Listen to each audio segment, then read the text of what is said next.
Test. Yeah, I can hear you. Yep, hearing you fine.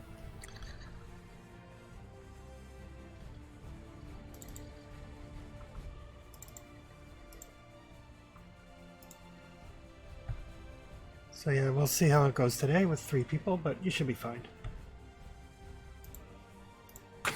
Well, it's been a rough week for gaming. Oh, well.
Welcome.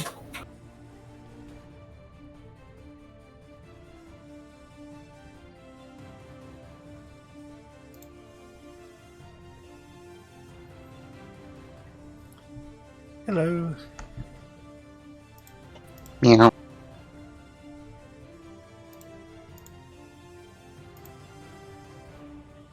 I guess 3 is the extent of our mighty crew. I think so today. Seems like a thing. A little less mighty than we thought we'd be, but we'll be fine.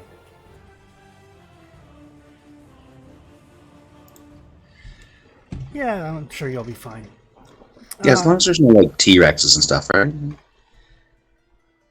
Well, we got NPCs, right? So Yeah. I mean, on the plus side, my Doom pool is based off the number of players, so there is that. Yes, and we do have some fodder. Yes. As long as you don't lose too many, because you need 8 to crew the your little boat. Oh, good to know. we'll teach the monkeys. They got 3 arms, right? So That's right. The count is like 1.5 if you can. it's like a person and a half. If you can train a monkey to, do boating, you'll be all set.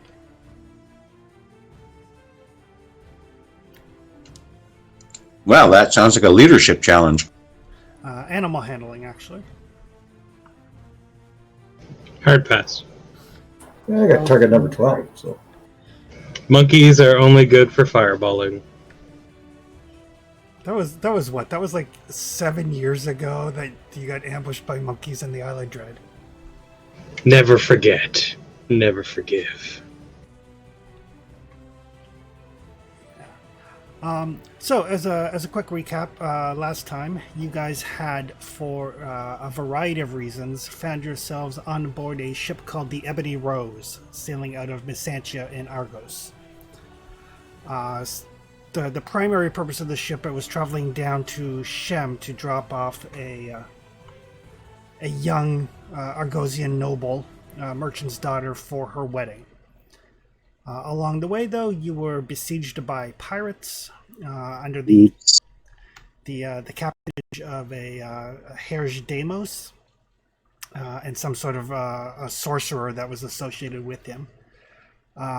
They took the merchant's daughter, locked the rest of you in the hold of the ship, and then proceeded to use sorcery to lock the hold and set the ship on fire. You managed to break free, make your way back up onto the deck with some of the crew of the Ebony Rose, and get into 2 small longboats. During the travels in the night, though, you were separated. One boat with the PCs managing to eventually make its way to an uncharted island. The other longboat never to be seen again. On this mysterious island, fog-shrouded type of thing, you made a little bit of a journey inland, found some potable water, an interior lagoon, apparently home to some crocodiles that you managed to drive off. Made your way back to where you had left your crew and Antibian, who was getting some rudimentary shelter and stuff in place. And at that point, you noticed that at least one of the monkeys in the jungle was both horribly mutated with like extra arms, and also seemed to be possessed of a above animal level intelligence as it kind of stared intently towards you. And that I think it was the smiling part that was really kind of, Yeah. And that pretty much sums up your first day on this island.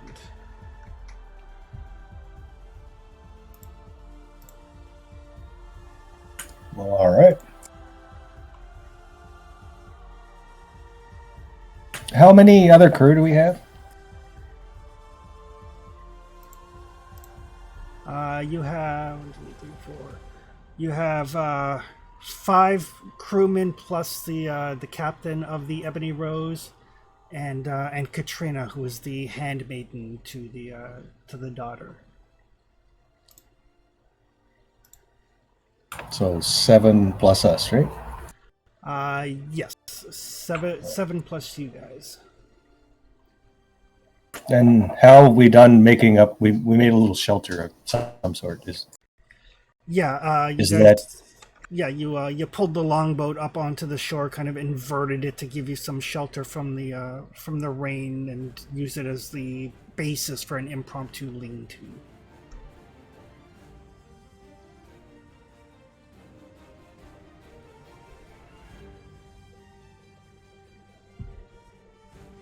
All right. Well, I guess the first thing we need to start worrying about is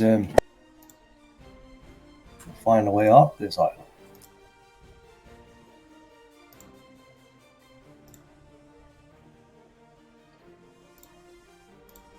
Anyone have any thoughts? That does seem to be a good idea, I think.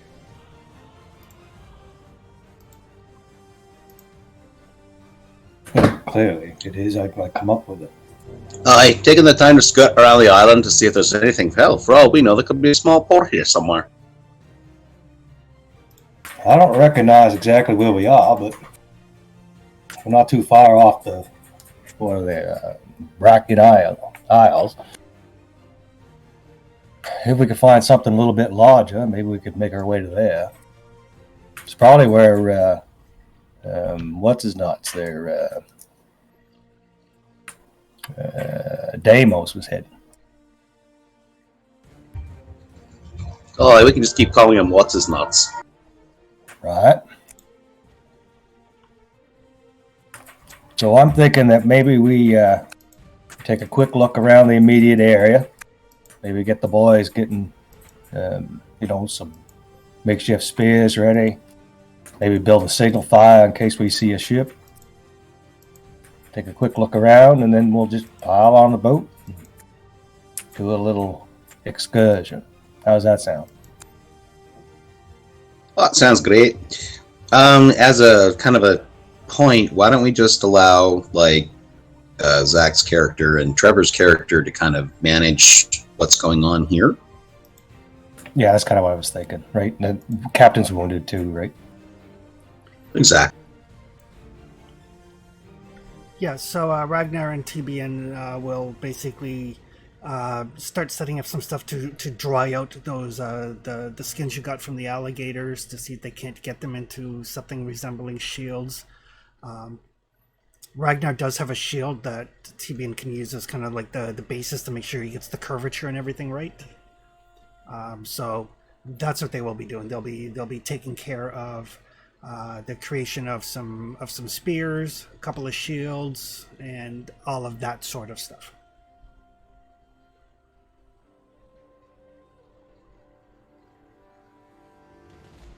All right, so we're gonna grab a couple of the crew and just do a not too far in, but maybe 100 meters, 200 meters, kind of around where we're at, just to see if there's anything significant or dangerous near the campsite. Gotcha. All right. Yeah. Somebody, whoever is kind of taking point on this, can give me a awareness or give me a survival check. Okie dokie.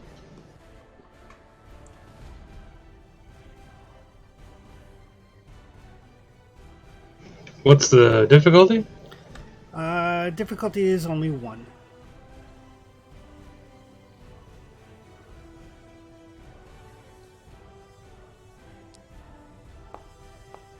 Oof.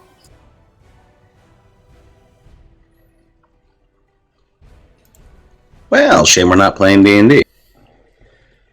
No, 1's good. Well, I thought that symbol was a 20. Same here. No, the phoenix is the good symbol. So yeah, you guys make your way probably 100 yards or so into the jungle. So a quick look around. You don't see anything. Nothing that draws your attention. Nothing that you deem to be a danger. There are little paths here and there. You can tell that there's definitely like wildlife paths through the underbrush. Some of them are, some of them are a good size. Cletus kind of looks down and looks at tracks, and you can tell that they're hoofed prints, indicating that there's probably wild boars or wild pigs on this island. Oh yeah, we did trail back to the totem. And then you do have 1 momentum if you would like to obtain any other information. I've got 1 free one because of Scout. Oh, there you go. Use being a scout. I just wanted to double check what I'm scouting for. We're just looking for dangers to the camp while we're going to be away. In that case, that will be my scouting question. So yeah, you kind of take a look around, kind of get down close to the ground, and you do see here and there small lengths of snakeskin. And you kind of look at it. I mean, you've got some experience with the wildlife being a scout, and it looks like it's got the patterns and stuff reminiscent of some type of viper. So there are definitely venomous snakes on the island, but the skin shedding that you find is all within, like, you don't find any like the length of your leg or your body or anything of that nature. Right. Watch out for small snakes, especially if you're going to take a dump. Well, it's good to Does know. not sound particularly appealing. Well, getting bit in the ass never is. Oh, hey guys! In the future, I actually have a talent called Hunter, and every time there's like a survival test, the number of successes is reduced by 1, even if it brings it down to 0. Excellent. Could be a nice way to generate momentum. Usually is. Yeah, definitely want to keep that in mind. Yeah. Also, generally speaking, like if you're hunting or gathering or anything like that, success gets you enough to feed yourself, and then every momentum allows you to feed another person. So, reducing the difficulty helps you feed more people as well. Woot. If memory serves, there's enough fruits and whatnot here to keep us fed for the short term, right? Yeah, you guys have seen plenty of edible fruits, and you know that there's, like, I mean, you brought back some gator meat that can be cooked up, so you know that there is both food and drinkable water on this island. All right. And Definitely not eating the monkeys. and judging by the denseness of the jungle and the limited number of people, it's probably enough to do you a fair while. Cool, yeah, I don't think that was too much in dispute. Or it definitely seems like a bountiful island, but yeah, it's good. There's at least one boar nearby still. According to the tracks that we've seen. Probably isn't going to bother the camp. So we got food and water. That means we can make an excursion today. I think, yeah. Yeah, everything should be fine for a little while. All right. Well, let's grab that boat. Make sure she's not leaking, and see what we can see from the perimeter at least. We don't even know how big this place is. It is. I do believe we've locked into the boat that, didn't sink. Yeah, the longboat is definitely seen some wear and tear, but you don't know if you would call it seaworthy without having maybe T-Bane give it like the once over, but it's definitely the sort of thing you feel comfortable as long as you stay relatively close to shore. Yeah, so we could do start doing a perimeter search kind of thing anyway. Yep. Yeah, all right. Well, we'll have to grab the 5 crew to do that, and the 3 of us, I guess.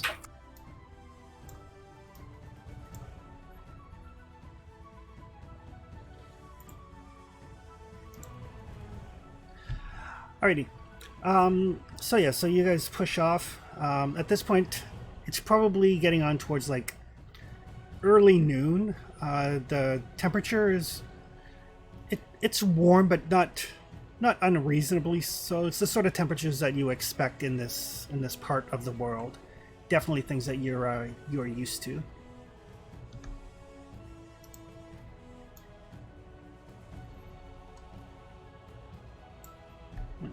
scale on this map is way off. All right. So, do you want to go kind of north around the island or south around the island? It's a very, very small island. That is a small island, yeah. I think we'll go south. We came in from the south, right? Yes, you guys came in from like that direction. Yeah, we'll head south. I mean, we might get fortunate and see the other boat that they might have Oh, made. now it's much bigger.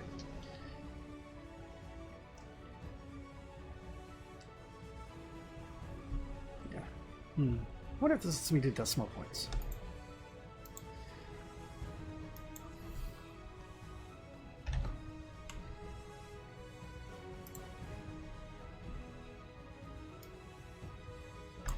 It does. Excellent. So yeah, so this is much more to scale. Gotcha. Okay, so she's not huge. No, it's not a huge island by any stretch of the imagination. All right, so you guys set off to the south. It's not. You've got some experienced sailors with you.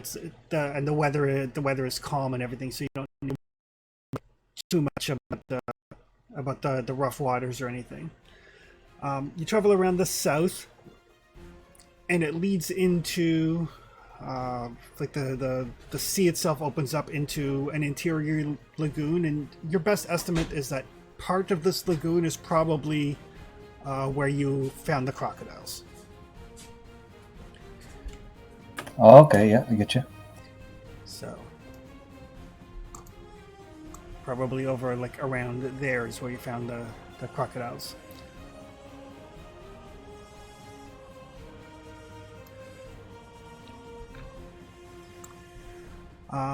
You do see kind of like on the northern side of the lagoon, some small mountains, a little river that seems to lead into the mountainous area. Heavily forested, thick jungle. Along some of the plains as you pass by, you can see some of the boars that Clytius had mentioned would probably be around. On the kind of the southern shore of the lagoon, roughly where your party marker is there, you do see some like man-sized crabs kind of scuttling on the beach. Jesus. Mitra. Man-sized, you said? Yeah, man-sized. Big crabs. So like a 6 foot shell. Oh, imagine them crabs' legs, lads. You suppose we can get the longboat going fast enough to punk one in the head? How about we find out what else is here before we start picking fights? I'm always thinking about supper time, you know. Come on now.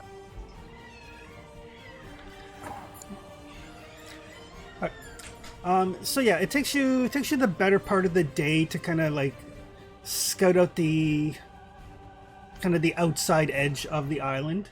You do notice that the northern part is very, very heavily covered in trees, and you do see at first what you think is a volcano, but then upon kind of a little bit of thought about it, and it looks more like there's a fog bank around one of the mountains on the northern part of the island.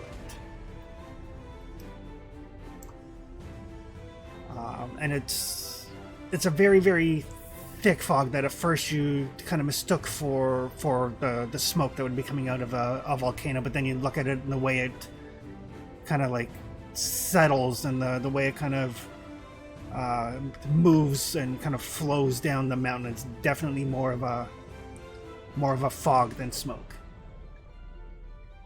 Is it unnatural? Can give me an insight roll. Insight. All right, where's insight?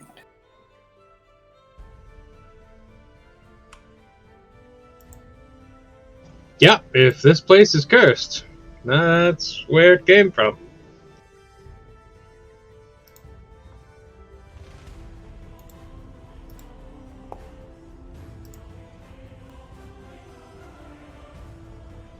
One success. It does seem to be. It seems to be flowing down the mountain, but not in accordance with the prevailing wind.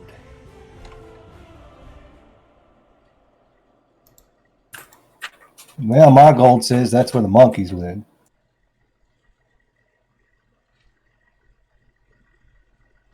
Definitely cursed. Well, that'd be odd luck, wouldn't it?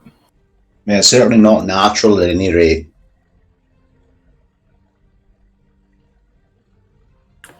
Well, in the scheme of things, we didn't find anything too dangerous outside of giant crabs. Think we have enough daylight left to hit up that river?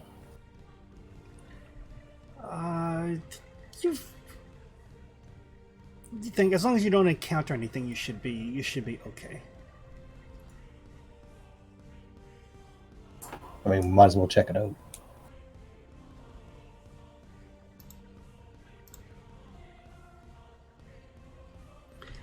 right.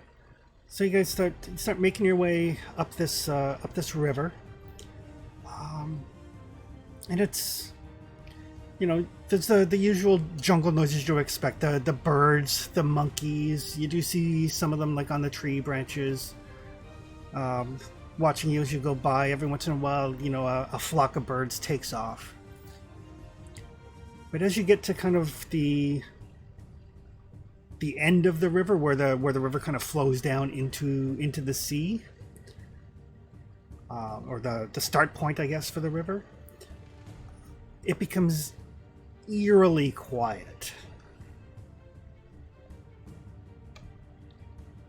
Like it's not just that the animal noises of the jungle stop, but the sound of your oars in the water are muted.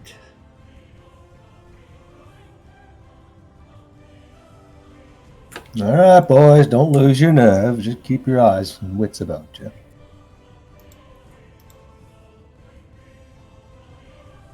You can tell your crew is like a little bit. I mean, they're sailors. They're relatively superstitious.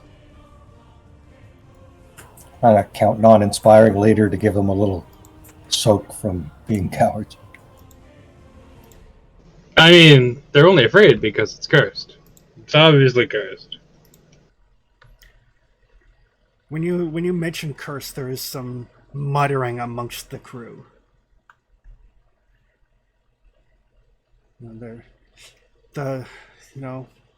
If we were meant to be a sacrifice to the sorcerer's dark gods, maybe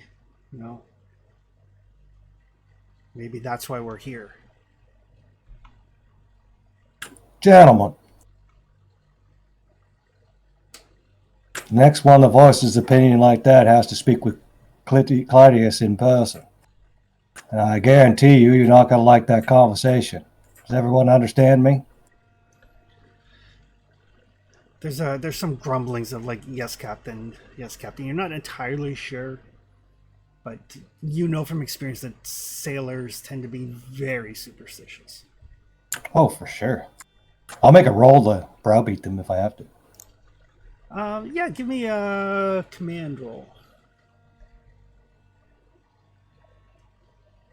Command. I can do that. I mean, at this point, Claudius is likely to agree with them. Yep, that place cursed. Don't go near there. Bad. What's the difficulty? Difficulty would be 2. 2.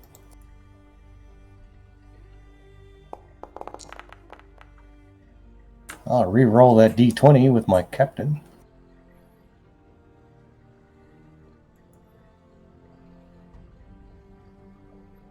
Where's my reroll button? I think you have to right click.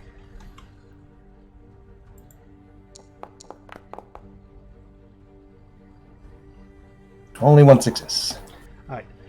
So yeah, they definitely are. They definitely are on edge.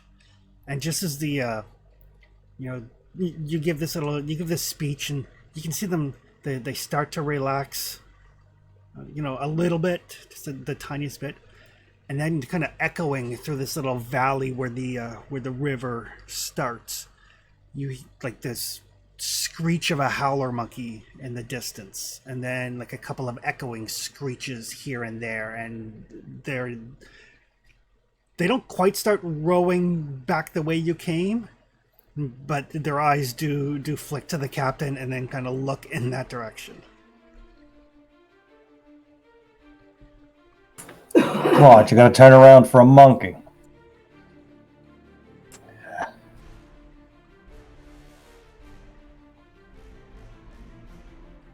Claudius, we've seen a lot worse than this.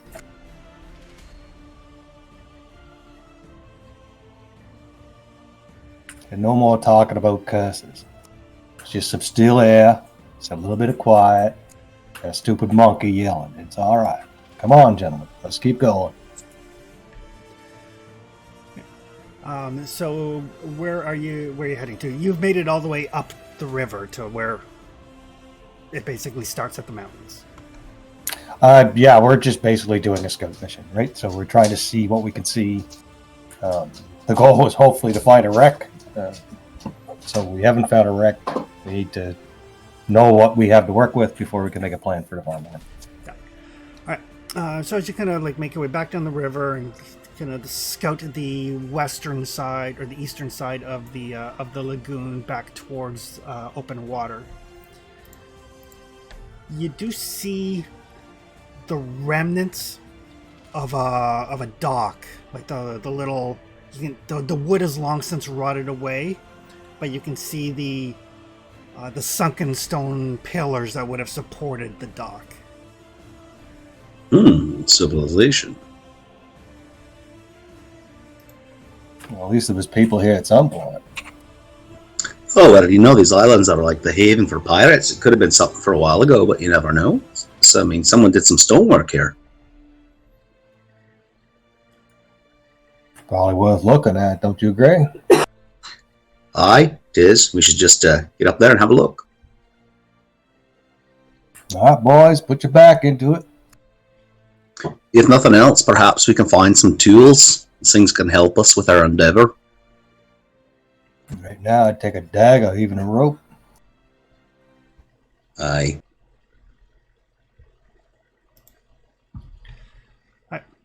So you make your way over, and as you get closer, there is some like rotted remnants of the wood from the dock. Nothing you would deem to be usable, but enough to get you a sense of the size of the docks. And overall, it looks like there were 3. The tops of some of the stones are protruding from the water a bit and just covered slick with algae. But there were probably, you're going to guess, about 3 docks, each of them about 12 feet long, kind of jutting out from the shore of the western bank of the eastern bank of the lagoon.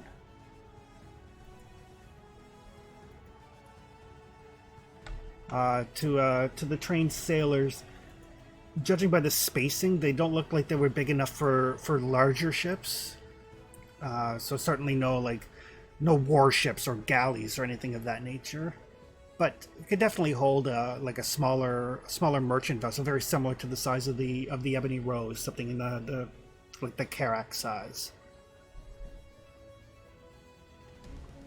But there's no ship there now. No, and these docks, like all the wood of these docks, is long since rotted away. Are there any buildings or anything? Give me a observation roll.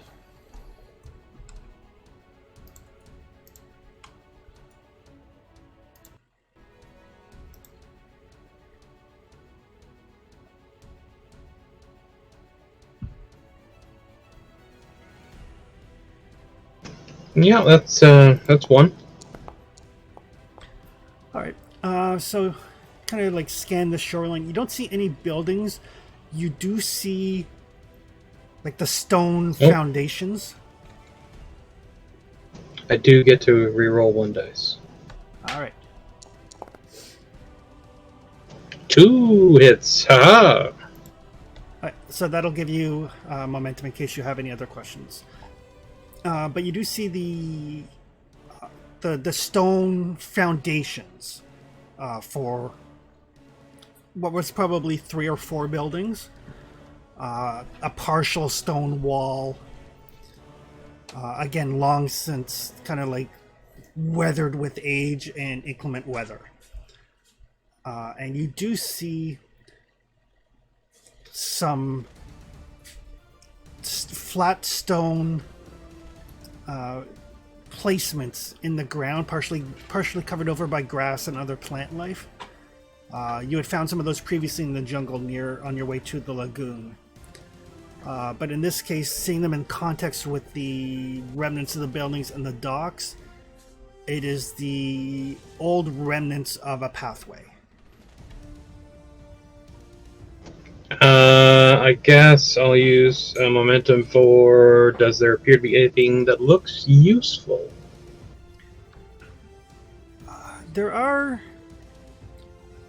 There's no tools or anything, but there are like the head of a shovel, because the wood has long since rotted away. But there's like the rusted iron of the shovel head, or the head of a hammer, some general tool, but with all of the wooden parts long since decayed. Well, Captain, I think the best we might be able to recover there is a couple of rusty metal bits. Not sure if it's worth trying to make land. That's the only thing interesting we found so far. Well, we got some time. Let's go take a look. Never know what we'll find out there. All right. So you, it's a longboat. It's not difficult to get to shore. And yeah, as you kind of look through the remnants of this little settlement, you do find a handful of like metal tool bits. Tebian can probably pretty easily fashion new shafts for them, so it'll give them something to work with. And you do find a small black stone, probably about the size of your thumb.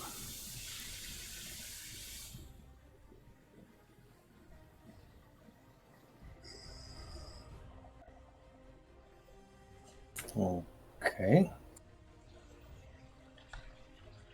What's the odds of me being fortunate enough to find a weapon? Yes. You can definitely spend fortune if you would like to acquire something. I would like to acquire a sword. All right. Because you have one on my sheet, but I don't think I brought one with the boat. Yeah, I don't. There wouldn't have been one in your sea chest. Your sea chest would have been like your gold and your fancy clothing and stuff. Yeah. So yeah, there are a couple of like badly like rusted and pretty much useless weapons, but you do find one that's serviceable. I'll take it.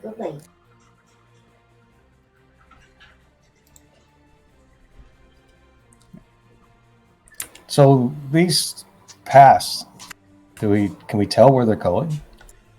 It leads from here. It leads up into the tree line.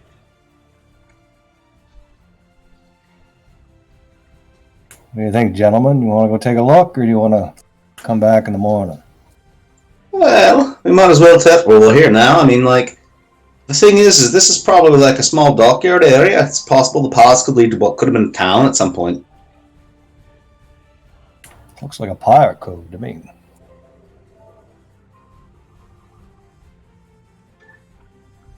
Which means there could be treasure. Well, I suspect you might be right.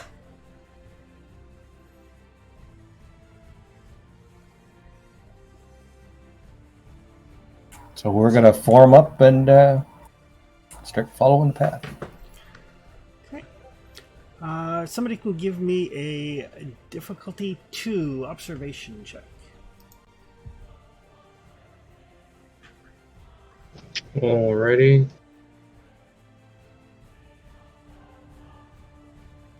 We can assist on that, eh? Sure, yes. So 1 die for assisting.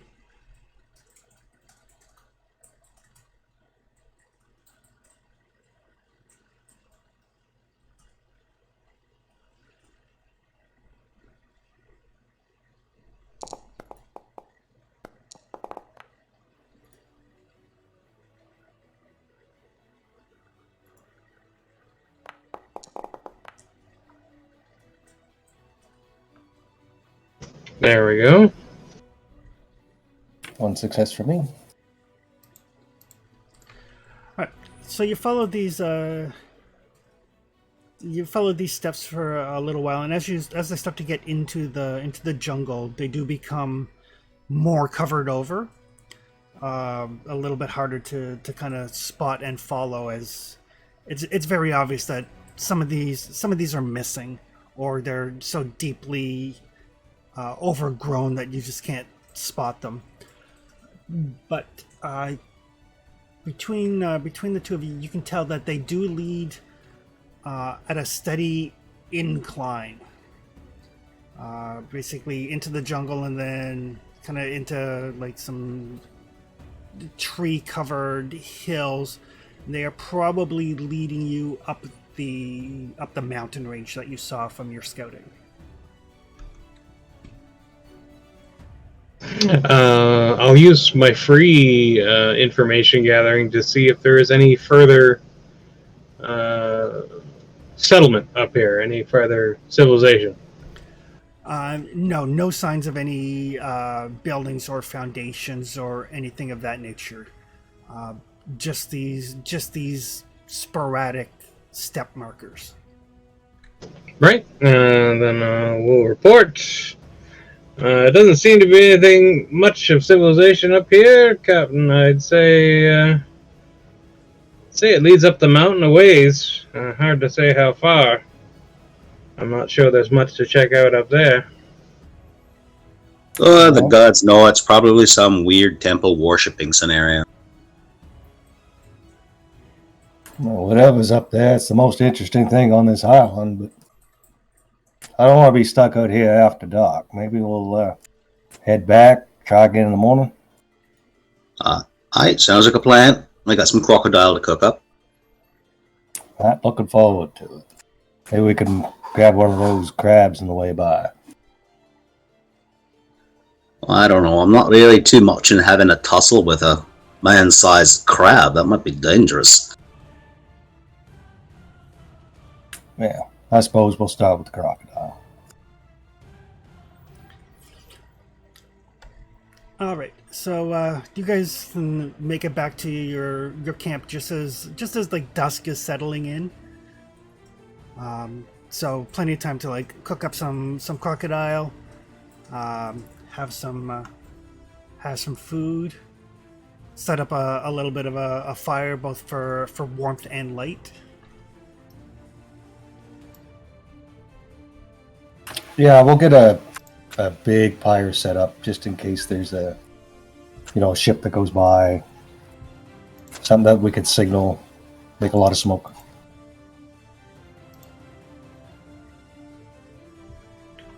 Aye, there's plenty of green that we can burn to make a really nice smoky fire. Having the option to call for help's not to... Well, it's better than not having the option. Aye, true. It does seem like anyone else that we would know is like so far away. It's ridiculous. Yeah. I'm still hoping that other longboat that was following us might have made it. If they see the light, they could come to us. Or perhaps maybe they also got lucky as well in the end. We'll find that out tomorrow, I suppose. I was hoping we'd find them when we did our search, but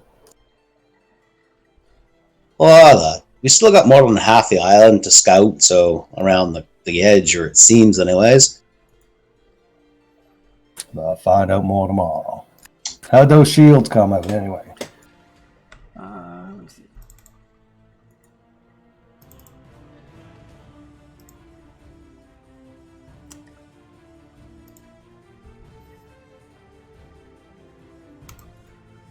Wait, I'll go have a look. Yeah, he's between them. They've got two, like, pretty decent shields.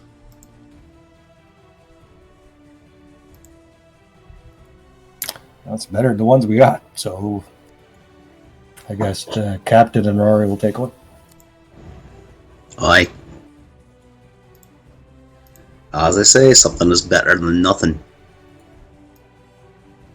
It is right now, at least. So I guess we'll set up a guard watch and get some sleep. Aye, sounds good. I'll take first, lads. I got some stuff I want to work on.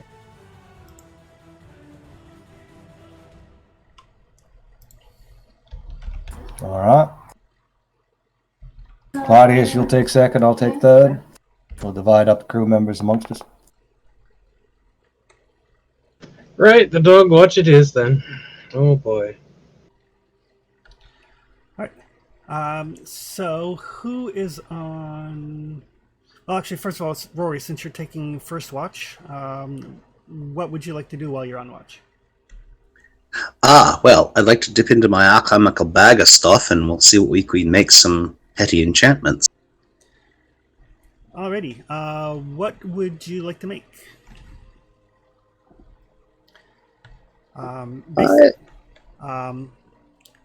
Essentially, it takes normally it takes one ingredient to make a thing.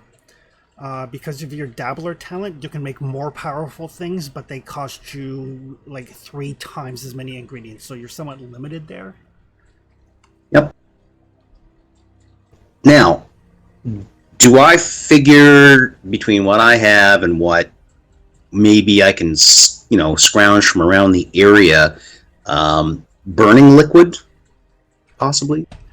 Yeah, you did notice well, I mean, you've got the 3 ingredients with you. Anything else you'll actually have to harvest while you're out and then distill down. But you've got a few things with you that you can put together into burning liquid. Yeah, because it would be nice to be able to throw some burning liquid at somebody. Just don't hit the boat. Yeah, woof and fire. Yeah. All right. So the basic one, it's difficulty 0, so you don't have to roll if you don't want to. Rolling brings with it the chance of complications, but also generates momentum. Oh, it's all right. I'll roll. Okay. Do I just click on the petty spell and it rolls? No, I think you actually you'll have to click your alchemy skill. Okay.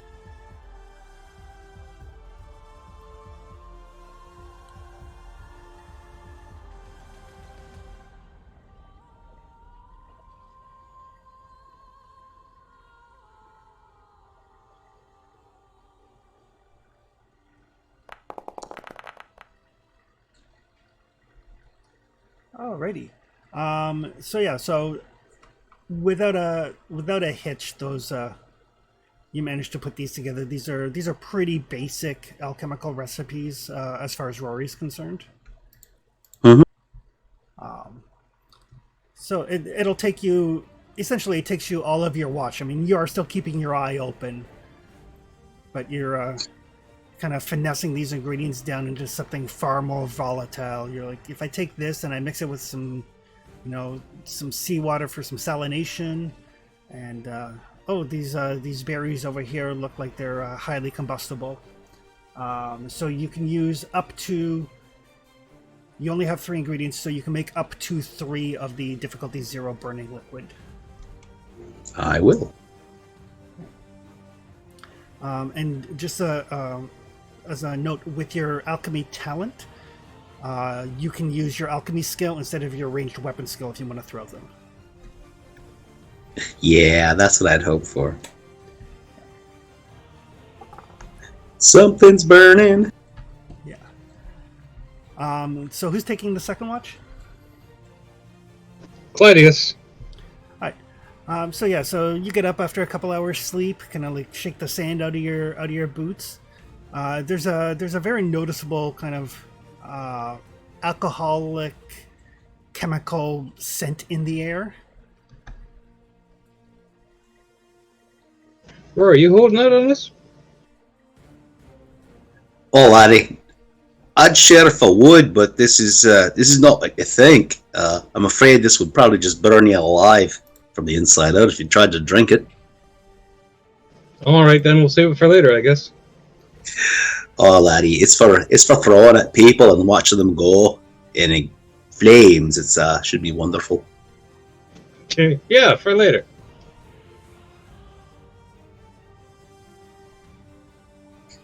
All right, then, have a good watch. I think I'll be off to sleep.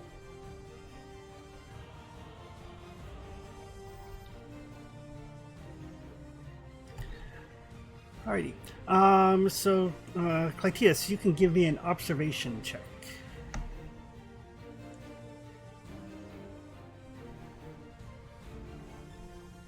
Alrighty, we are at 6 momentum, so I'm gonna spend one. That's a great idea. Difficulty 1? Difficulty for this would be 3.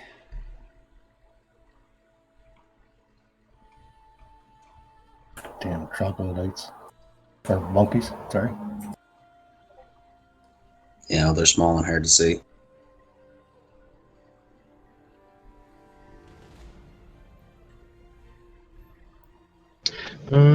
Guess I'll reroll the 17.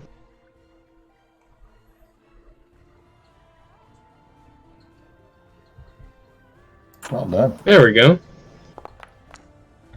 All right. As you're on watch, you're kind of keeping up, and you do get 1 momentum out of that, so bringing you back up to 6. As you're watching, and you're like listening to like the lapping of the water on the beach, and the wildlife around you, and it's oddly peaceful. And then you notice, with your finely tuned senses, it sounds almost like breathing. And then you kind of listen carefully, and no, it's just the wind. So while I'm on watch, if I could, I'd like to be sharpening a piece of wood for a fishing spear. Sure. Give me a crafting roll.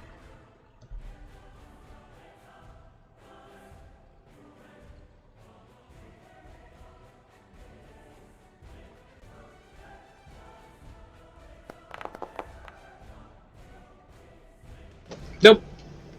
All right. So you have what you think is a pretty decent spear. I'll give you a spear, but it has the quality of fragile. So any effects will lower the damage it does, and when the damage reduces to 0, it breaks. But yeah, so you're carving this, and you kind of stop. And you listen. You're like, no, just the wind. Just the wind. Everything's fine. Just the wind. And then you hear it again. And it's like this very kind of like deep breathing. And out of the corner of your eye, you can see a fog making its way through the jungle. And with every exhale that you hear, it creeps a little bit closer to the camp.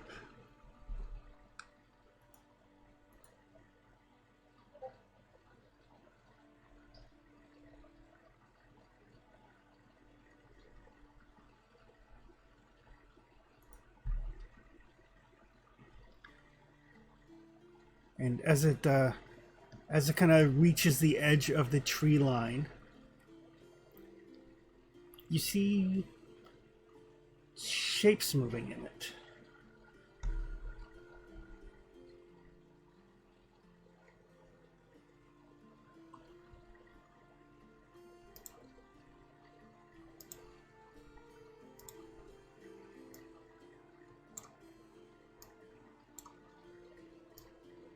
Oh, when I see shapes, I'd start kicking people awake, probably.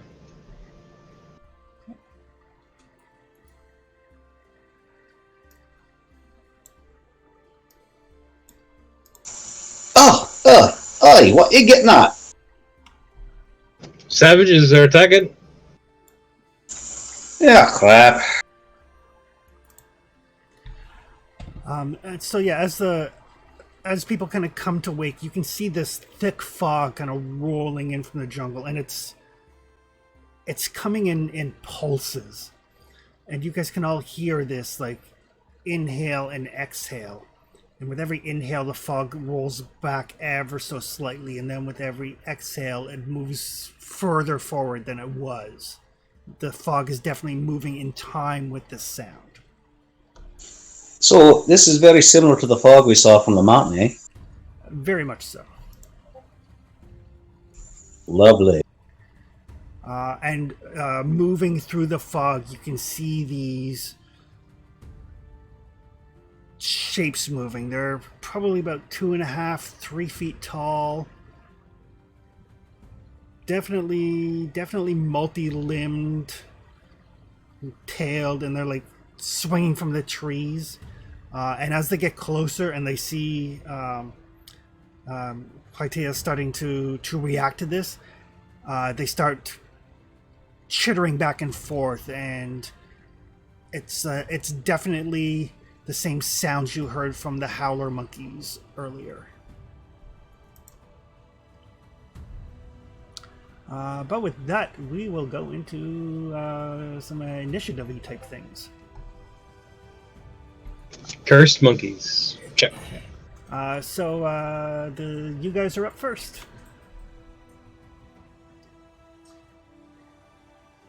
All right. Where's that pyre we made? I don't have a token for the fire, so it's somewhere around here. Is it a minor action to use the campfire to light the big pyre, like the signal thing that we made up?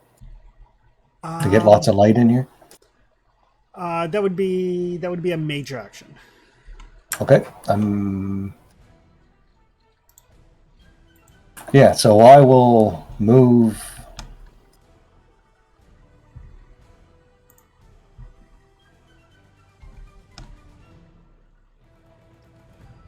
Once I remember how to move.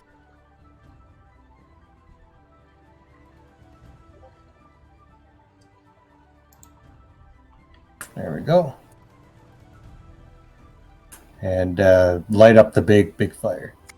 And all the time he'll be screaming everyone to form up and, hostiles, and ready for action, etc., etc.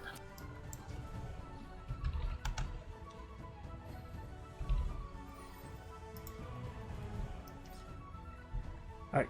So yeah, so you start up the fire, and as you do, you see the fog starts to roll back out of the firelight. Fall on me, gentlemen. Okay. That would take us to Clytea's and Rory.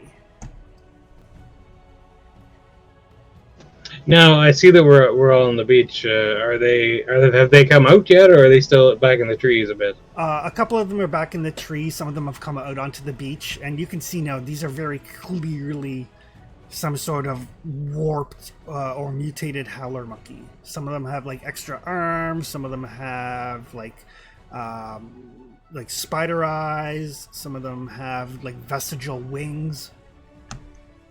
Yeesh. Right, I'm gonna put my back to the big fire, and I'm just gonna swing my club at this here monkey. Okay.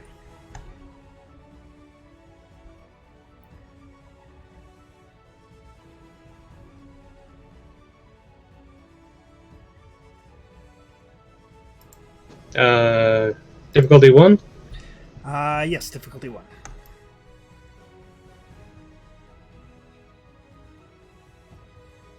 I will spend a momentum.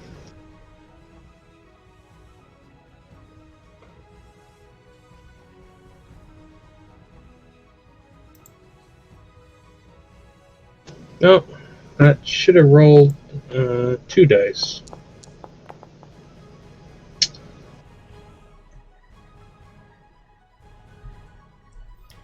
No, momentum gives you the third, right? Yeah, but Yeah, Uh, it's not hard coded in for the talent that you have. just try. Yeah, so roll one more d20. Okay.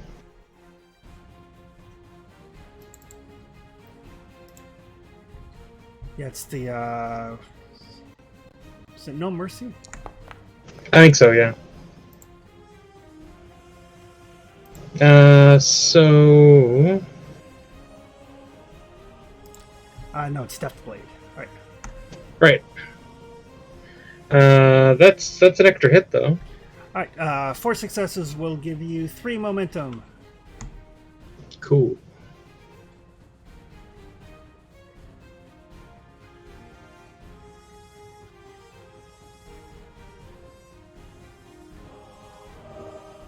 Shall we adjust the momentum tracker up?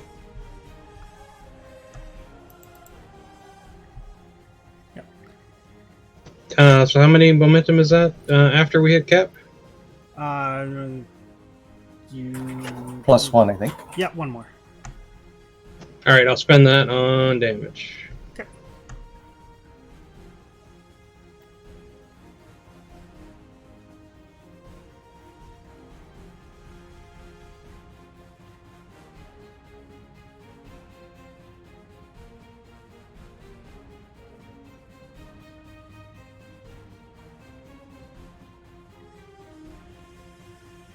And I can re-roll 2, I think. Re-roll 2 of these.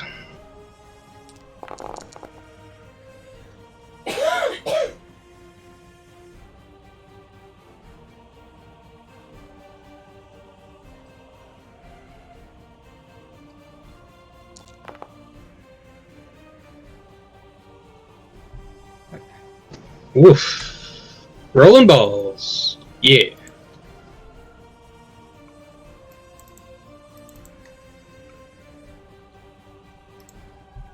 All right. So you bring your which weapon are you using? Your club. Club. Yep. Yeah. So you kind of bring the club around in a sweeping arc and like hit this thing on one of its left arms, and it kind of crumples a little bit, and then you like backswing it around to crush the head,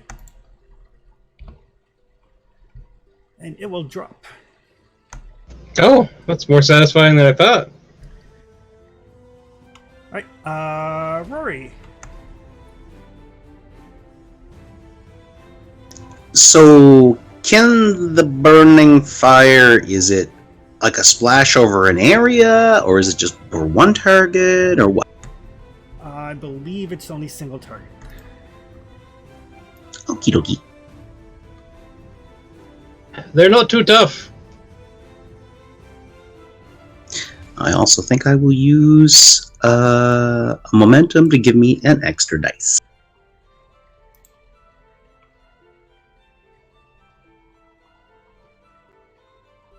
Oh, we should still be at 6 before you spend one. Okay, so just leave it at 5. Yeah. So I'll move over here by my buddy, and then I'll throw a little Greek fire at the one that's closest to me, right straight.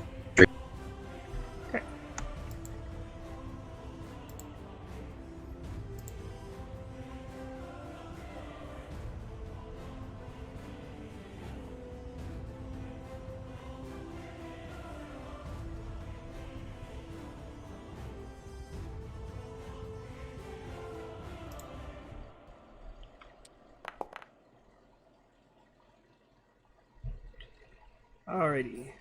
So, what's the? Does it say what the range is on the throne?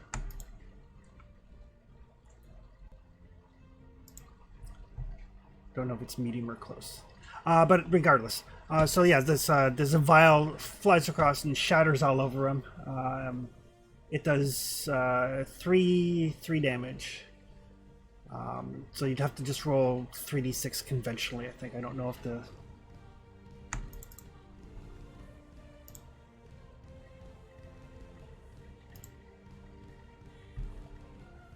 Yeah, I don't think they...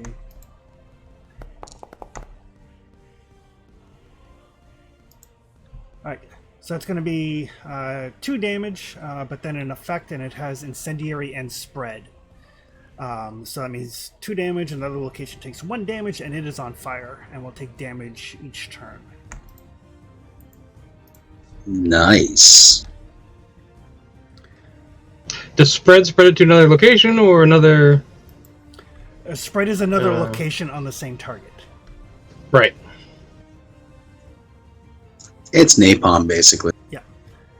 So yeah, and then with Incendiary, at the end of each of the monkey's turns, it takes physical damage equal to the Incendiary to a random hit location, and takes the same amount of mental damage, and it ignores soak. Oh, and we get another light source out there. Yes.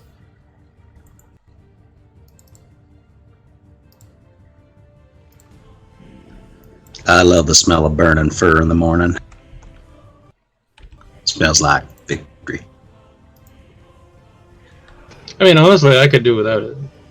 Were you carrying that on the ship? Are you out of your mind? Well, it wasn't like this. It was all separate ingredients. So unless you mixed it together with my expertise, it would not be doing this. So don't worry.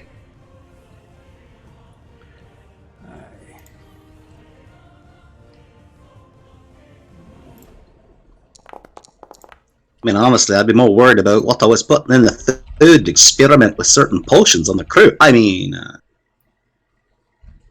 Roy, we're going to have a talk after this.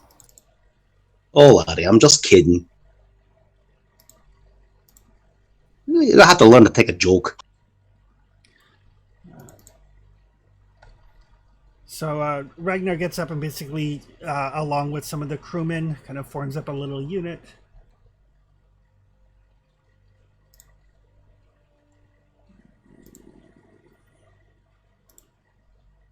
Nothing good ever comes of monkeys.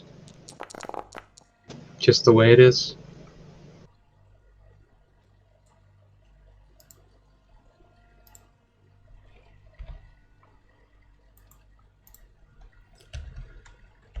And basically, Ragnar slams his spear through one and partway into the other one, and then when he pulls it out, one of the monkeys is dead, and the other one is wounded. With minions, if your damage is more than their health, the remainder carries over to the next one. All right, the monkeys. The monkeys let out this horrible sound, and I need everybody to give me a difficulty 1 discipline test.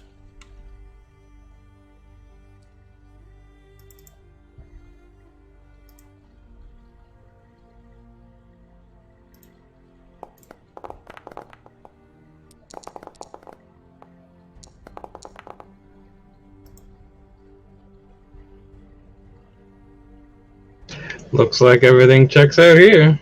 1 success all the way out. What were you doing? Discipline test. Didn't hear that. To what? Difficulty 1 discipline test. Oh, hey, I can make work on my courageous.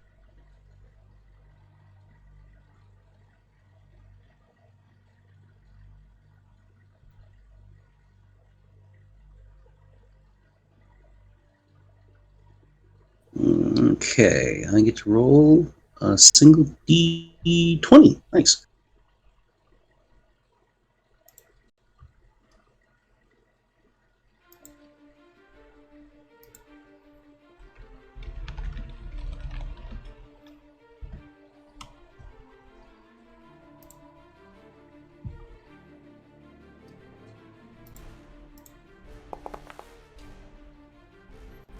I think I'll re-roll that 18. And how do I get it to do that in the success matrix over here? If you select the one you want to roll, and then left click on it, or sorry, right click on it, and you should be able to re-roll it. Yep, left click select it. Yep. Thank you. Sweet. All right. So the monkeys let out this horrible screech. Sounds almost like speech, just enough to unnerve you, but you guys like kind of stand your ground. That will generate 1 momentum for the pool.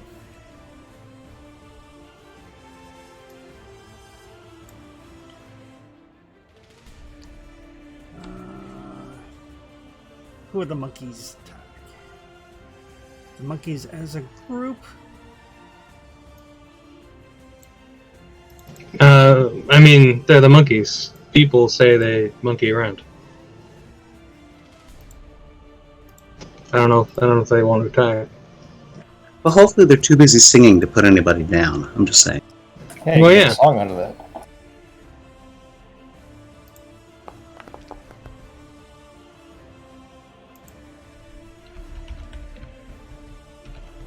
Complication, nice. Maybe its mutation was so bad it just keels over. So it's going to be a total of 4 successes. So these monkeys kind of fall on Clytius.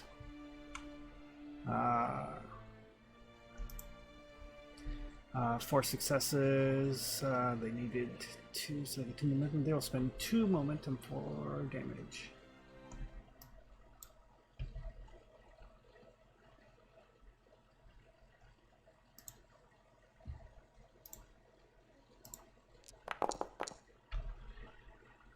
So that is going to be 4 damage to your left leg.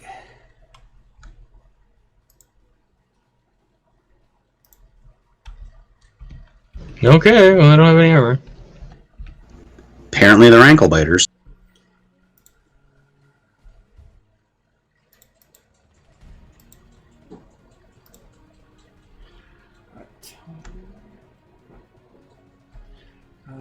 Incendiary 2.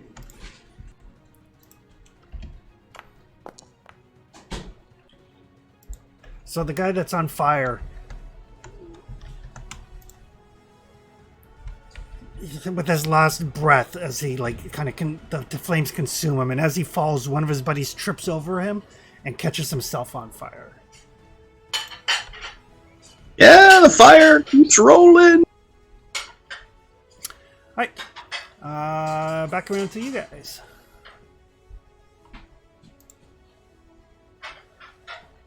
Go get them, boys. Well, all right. Which one is currently on fire?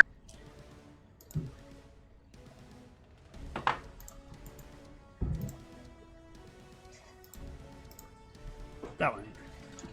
Okay, so I got it.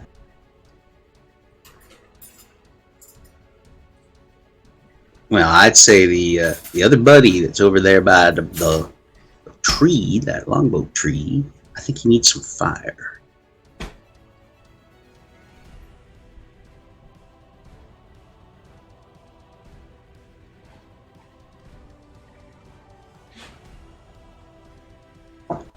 Or actually, hey Don, you gonna grab that one up top? Yeah, that's the plan. All right, Clayton, go get him. I'll fire the other guy later.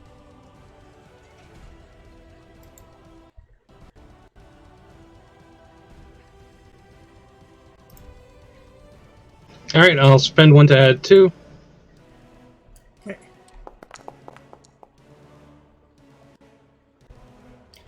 All right, that is a solid hit. Alright.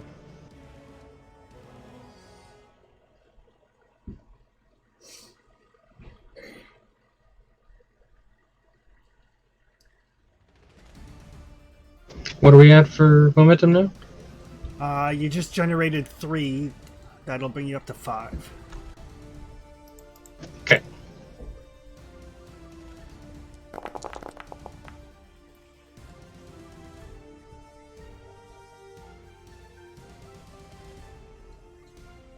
Okay. I can re-roll 2 of them, so I'll re-roll the blank. Oh, hang on.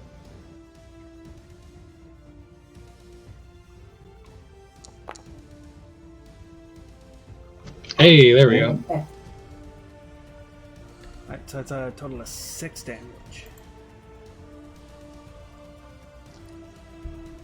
So yeah, so you kind of like spin around, like just whack this thing in the torso, the sickening crunch of rib bones breaking, and you can put 2 damage onto another minion. Might as well go with the one that's not on fire, in case fire makes the difference. Gotcha. Okay. Cool.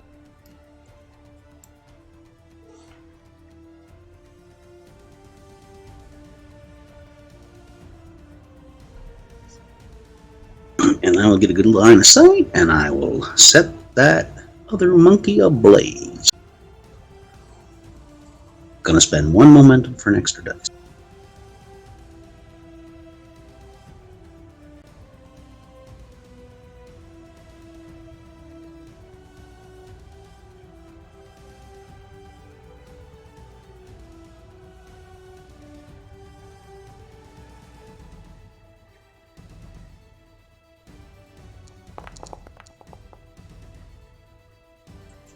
I'm going to re-roll that 16.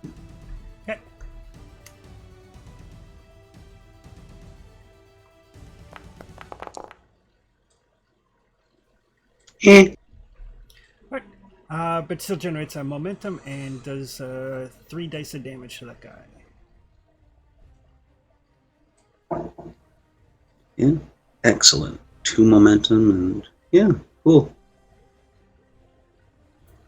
It's nice when you get your threshold thing to focus. Okay, so damage, you say, eh? So 3d6? Yep.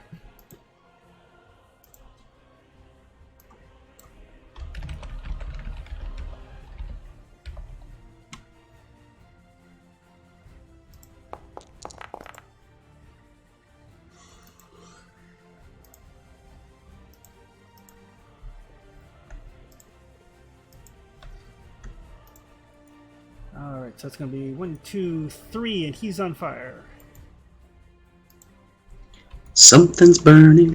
Yeah, so he just like gets engulfed in flames. And you do notice like he was back a little bit in the tree lines, and as he kind of erupts in flames, the fog shrinks away from him even more. Fog is afraid of fire. Good. Karo. I'm pretty sure that the crew can take out this last guy, so I'm going to spend my turn fueling the fire we have. Just Okay. whatever we can do to make this light brighter is what I'm going for. I'm hoping he burns himself to death on his own turn. Alright. Oh.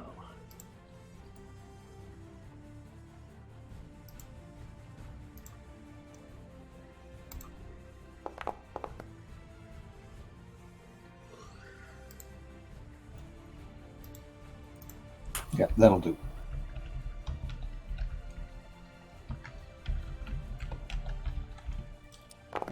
Yeah, he's got some assistance too, so. Another success, so that'll be a momentum.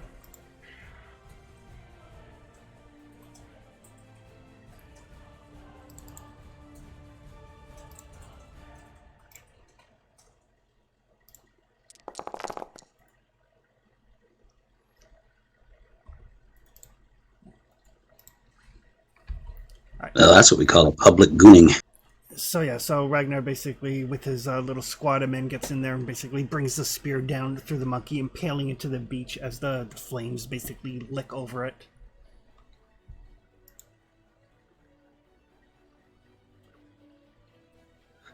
Well, I'd say that we did pretty okay there. Though not really in the mood to eat charred monkey.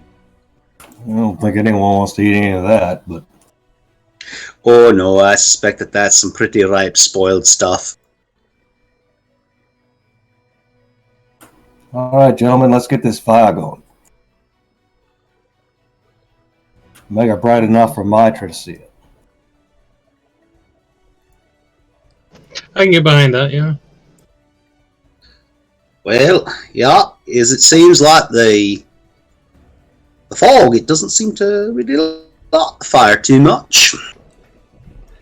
And yeah, as you kind of like throw some driftwood and stuff onto this fire, making it bigger and bigger, you can tell like the fog is pulling back and retreating, and you're not sure if it's the firelight or not, but you do see tinges of red through the fog. I hope you found an axe head amongst those rusted tools.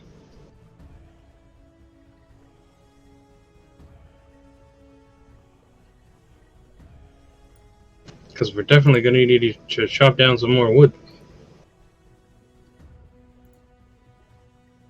I'll be fortunate enough to do that.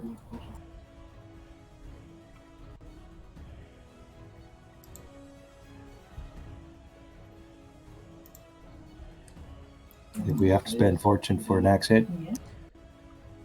Actually, I think somebody has an axe, because an axe is what you use to hack your way out of the boat. All right. Yeah.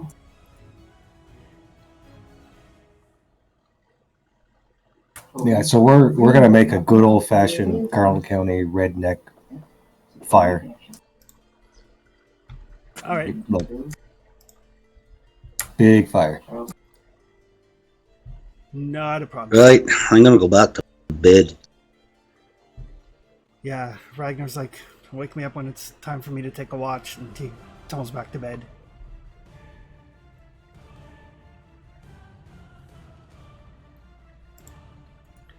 Yeah. Captain, he'll coordinate the crew, and we'll make ourselves a pretty epic fire here. Okay. Not a problem. You get it going. You get it to the point where it's like it is hot on the beach when people are trying to sleep. Perfect. Yeah, the sand has turned into glass, and all the good stuff. But the rest of the night passes uneventfully. Oh, thank God.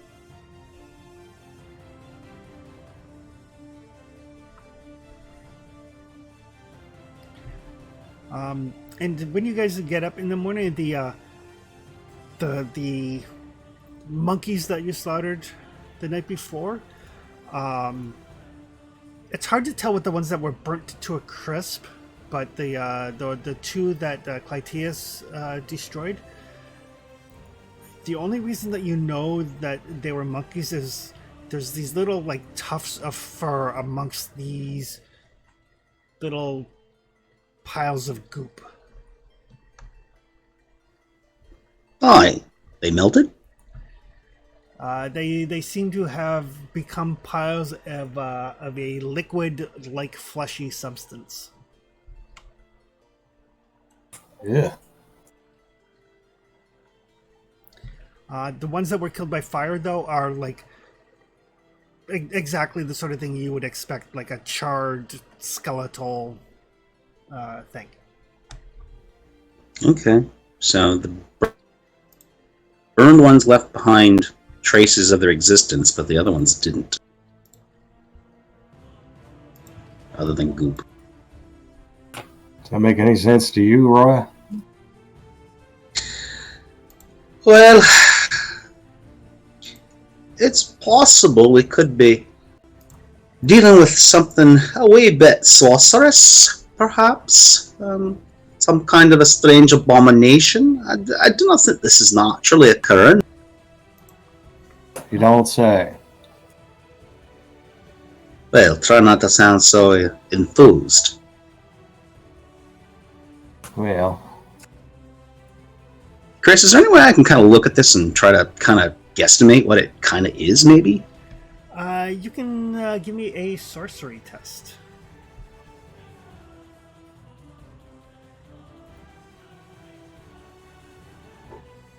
Like what it might be made out of? Yep.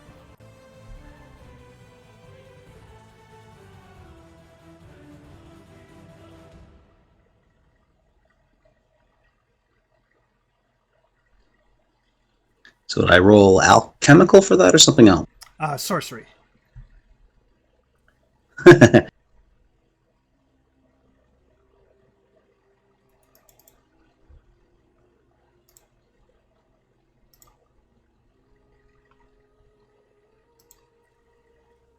And I think I'll throw a momentum on that to give me a third dice. Okay.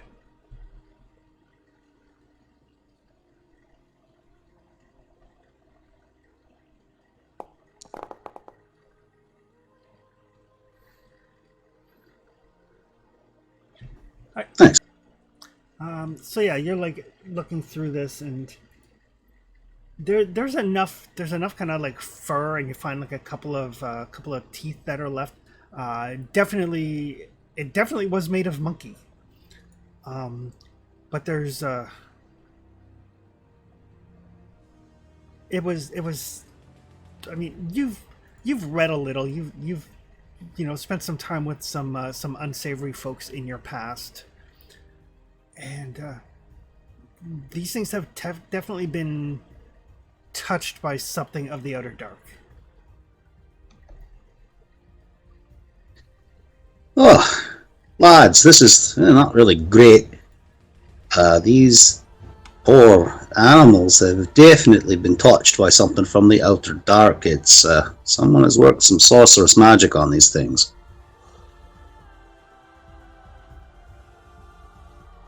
It's possible we have a sorceress on the island.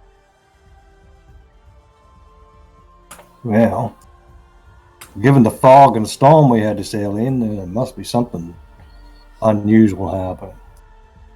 Maybe that's why we can't see anyone going by the island. Seems reasonable he's up in that mountain. That would be my guess, as that appears to be where the fog seems to be emanating from.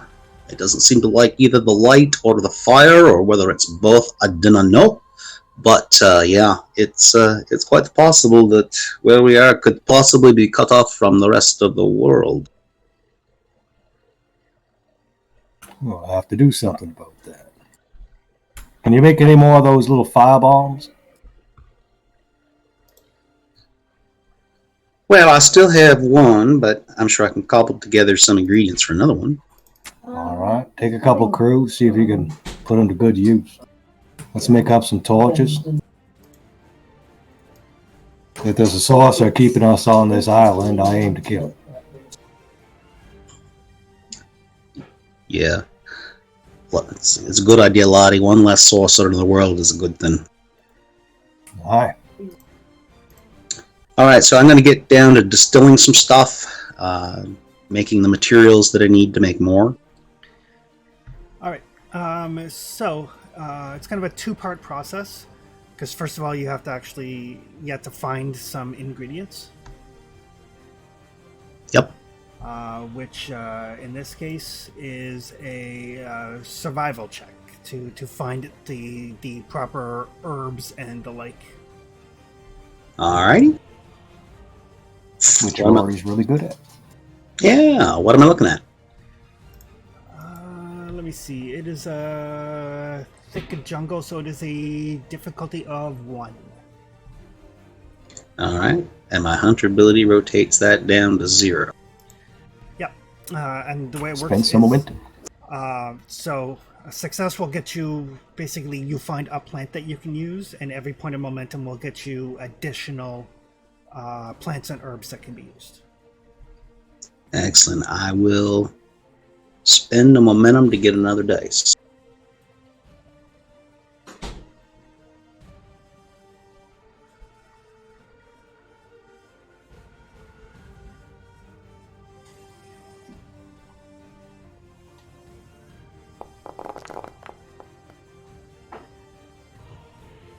Well, that sucked.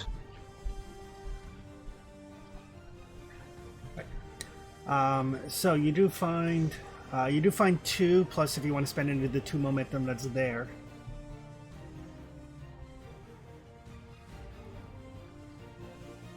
Might as well spend them. Yeah, I'll spend the 2. Okay. All right. And who are you taking with you on your herb gathering expedition? Who wanted to come? Oh, if you ask, I could probably help you out. Oh yeah, I'd probably take Clydius because, well, he's pretty good in the jungle. And the captain said take up a couple crew anyway. So if you wanted to. Oh yeah, more the merrier. Always good to have red shirts. True. Is there a way to roll 1 dice to help, Chris, or is it just roll a d20? Just roll a d20, I think.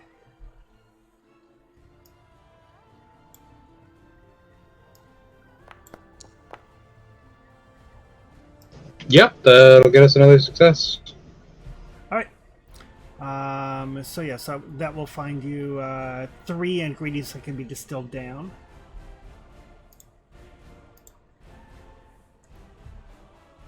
Cool.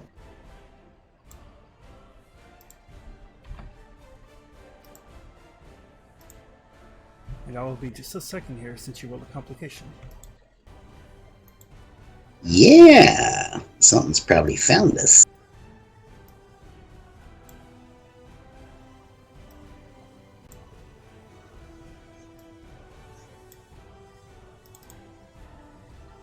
Complications in these games kind of make the story too, right? So it's almost good to get them.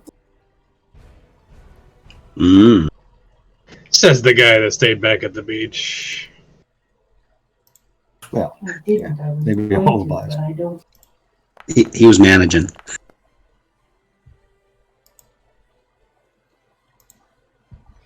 Alrighty.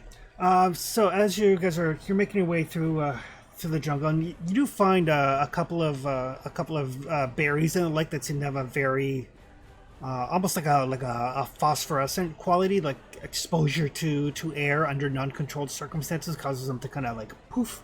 Like I could probably distill these down into something similar. Have you seen Kong's Skull Island? Nope. Okay, so you're making your way through the jungle, and then out of nowhere, this like giant kind of spiked leg, about 8-9 feet tall, just like skewers one of your crew members. Oy.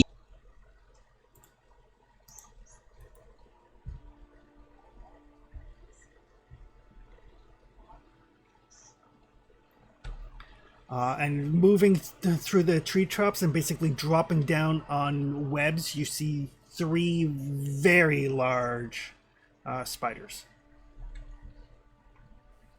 Why did it have to be spiders?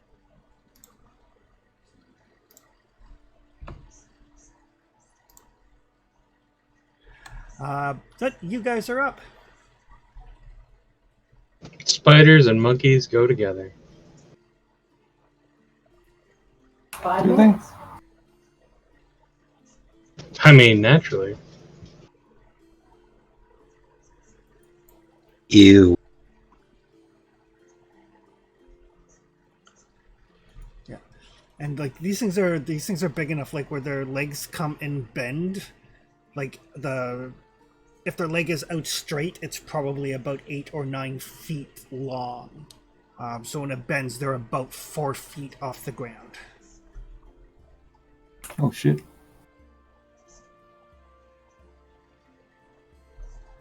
But Well, I do need you guys to give me difficulty 1 discipline tests. okay.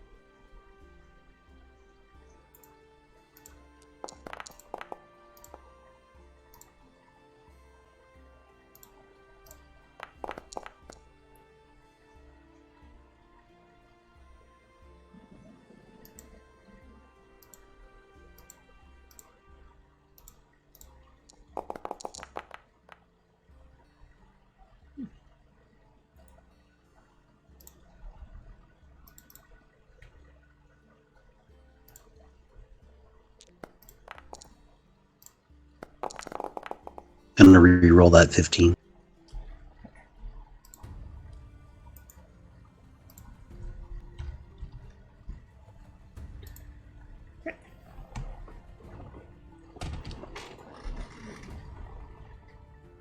That's weird. I thought I only saw 115 there. Yeah, it's kind of like real dice. Sometimes the number will be there and then it'll roll over, sort of thing. Okay.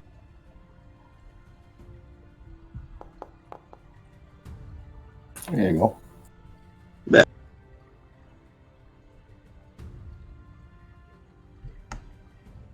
Alright, so Clytia succeeded. One of your crew members failed. One of your crew members did really well, steals himself, and gets you guys some momentum. Cool. Yeah, like one of your crew members gets like skewered by the leg and is just gone. The guy that was beside him is like, you guys are up. Well, that spider's probably occupied now.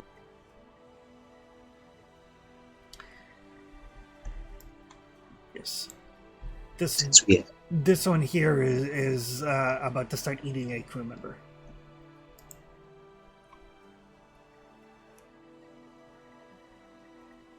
Well, the one that's not eating a crew member, I'll set one of them on fire, because spiders deserve to be burned with fire.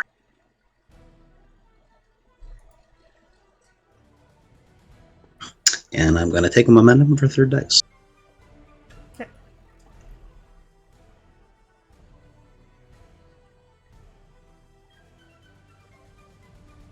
Going after that one. Rory? Yep, that one right there. Okie doke.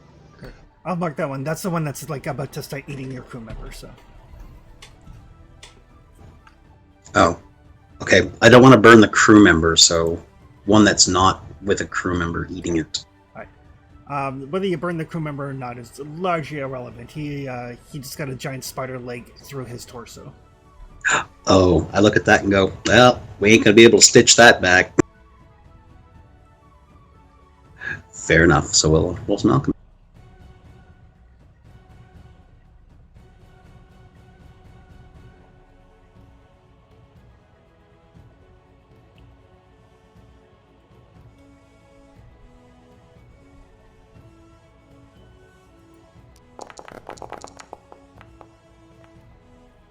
I'm going to re-roll that 18. Okay.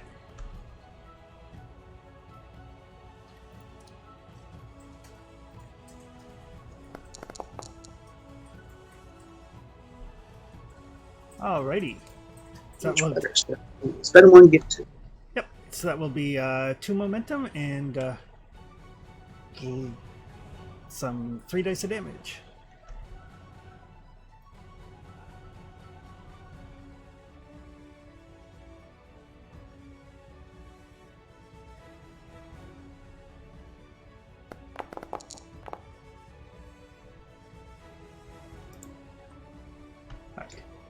Well, that could have been better. Not a lot of damage, but he is on fire. Yay! Alright, Clytius. Alright. So this one's on fire. What's the other one marked as? The other one is basically eating a crew member. A dead crew member. Okay. Does the river provide impediment? It's difficult terrain. It requires an athletics test to get through. Right. Okay. I'll try and go after the one with the fire on him. Okay. Club away!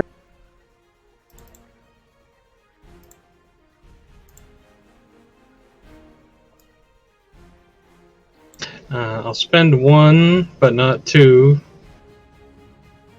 But I'll spend 1 to get 2, I guess. That's what I'm trying to get at. Gotcha.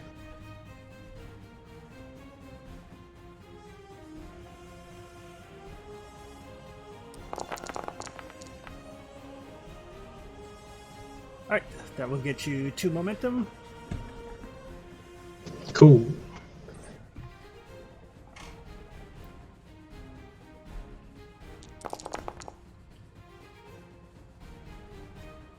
I'll reroll the 2 blanks.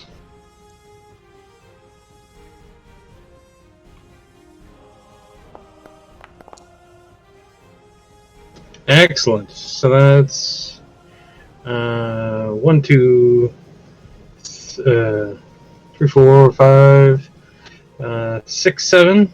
7 damage. Okay. And knockdown is done.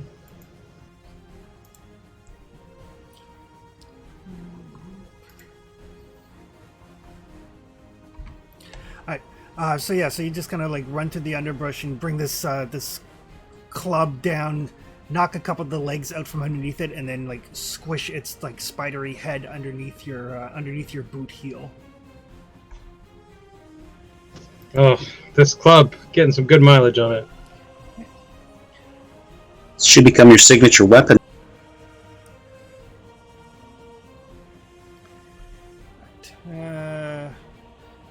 The crew. What's the crew? The crew is going to use their action. The crew is basically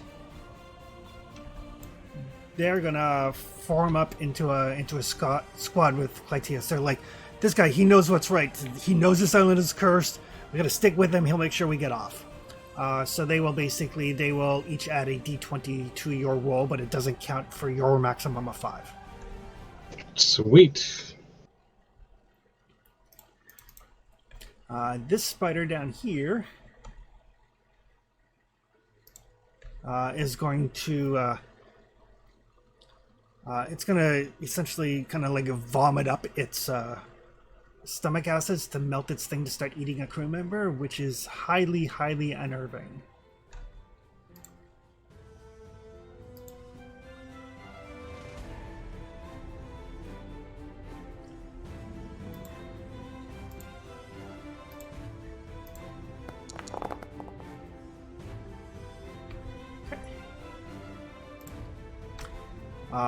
It would affect probably, let's say, a crew member.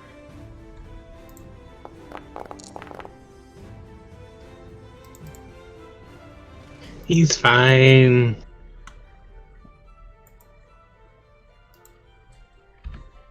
My figure came back after we rested, yeah? Yes. Yes, it would. Cool.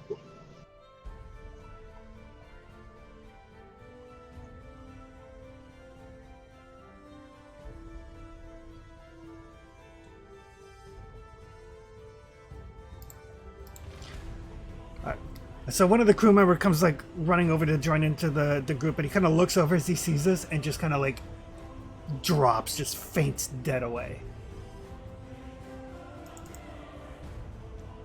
Oh no!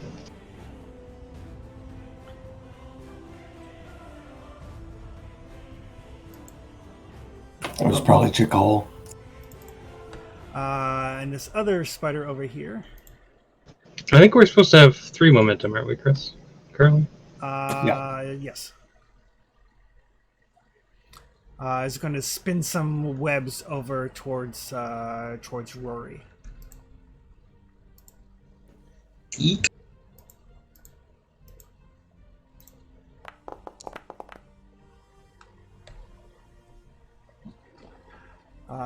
Two successes is just what it needed. Hmm. All right. So yeah, so like these webs like latch onto your torso. Give me a sec here. Need to double check my giant spiders, make sure that's actual damage. I was about to say, can I sacrifice my shield to take the hit for me? Yes, you can. So instead it So shield. yeah. So basically, it throws out this webbing and trying to basically crush you. Actually, wait. Actually, that would be a miss. It only got 2 successes. Okay then. I have to remember because it's close. then medium, and then long. So it would have been difficulty 3. Excellent. It just missed. I keep my shield. I completely forgot. For some reason, I had in my head that close was the next zone over, and it's totally not. But yeah, so it like throws out some webs.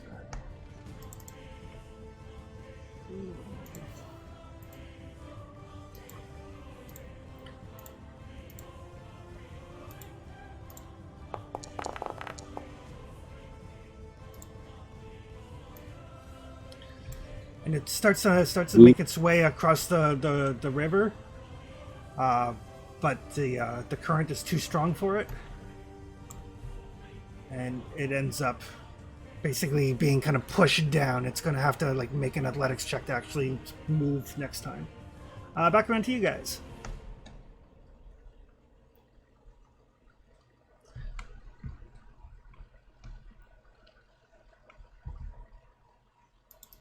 Right. Well, let's try and finish this one off. Yep. You go.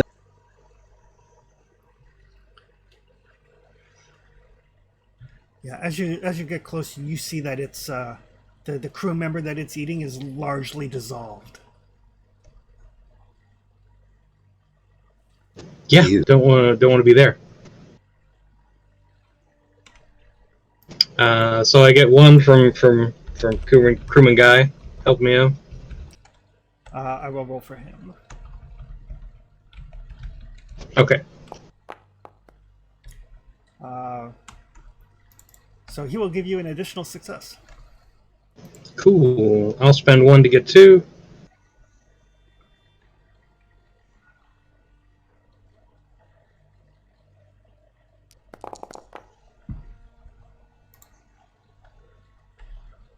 Wow. Damn. So 6 successes total, so that is 5 momentum. Now, if I'm correct, that should put us at 7. Put you at 6. Because you lose 1 automatically at the start of the turn. All right, I keep forgetting about that. Yeah, I do too, because in Fallout you don't, but in the other games you do. Yeah. Oh, Wow. those are all good. So that is 6 damage with 4 points worth of knockdown / stun. All right. Man. So yeah, so you bring this this club down and just crack it, dropping it to the ground. It is prone and it is stunned.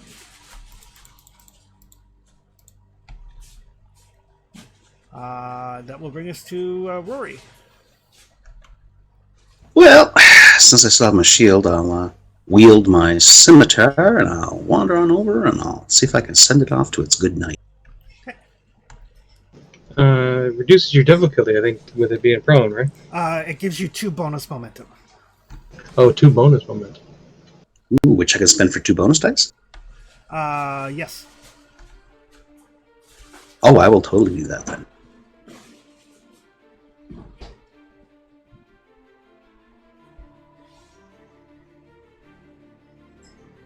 Alright, so that's melee, right? Yep.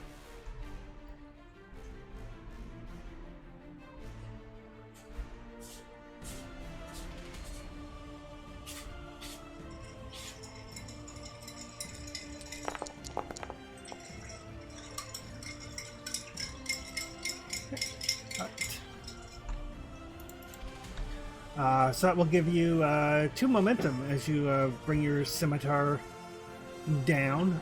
You can spend that for extra damage. You can spend it after you roll to reroll. Can't really disarm a spider. You could spend Okay. it for a second attack if you wanted.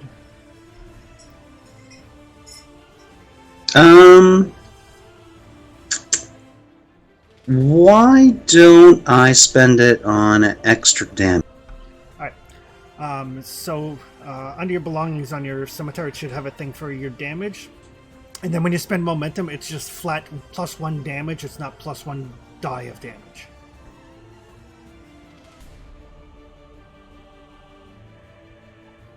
So it'll be whatever you roll and then 2 more. Okay, so yeah, so base damage is 3, reach is 2. So we'll get some damage.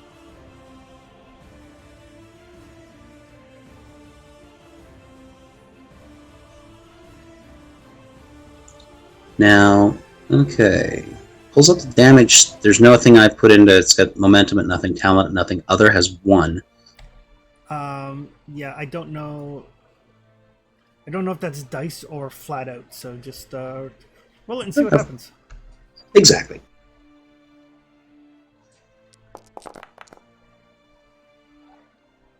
Yeah, it was plus a die. Okay. All right. So that's no problem. So it's 1, 2, and then 3, 4 damage. All right. So yeah. So you bring your scimitar out and just like drive it through the head of this thing. That would be. Mine adds 2 other dice when I roll damage because of my strength. Yeah.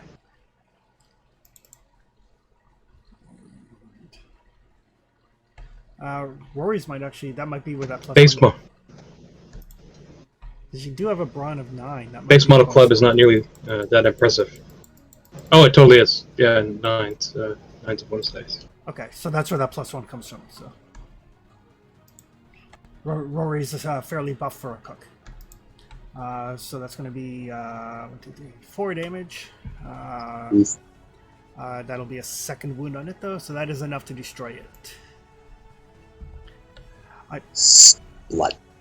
And Clytius, since you're like fairly close to Rory when he does that, you do notice that that scimitar, like after he drives it through the spider's head and pulls it out, there is no blood or ichor or anything clinging to that blade. It goes like in and out. It's like smooth as silk. It's a nice sword. Oh, thanks.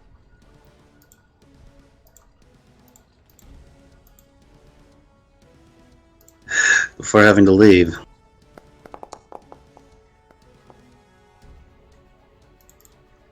Oh. Alright. So You get out of the water. he did get out of the water and moves. And gets some momentum. Better on movement than on attack.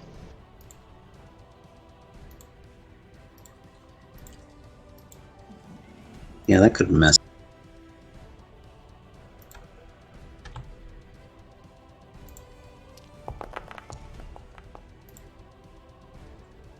Alright. So it goes to take a bite out of your crewman that's back there, but he manages to turn around and kind of get his cutlass up and keep it at bay.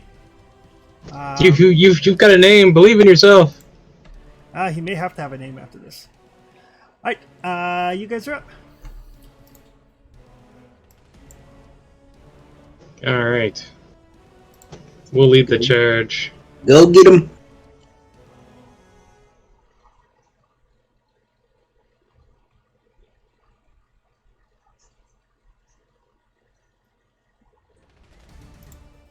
Spend 1 to get 2.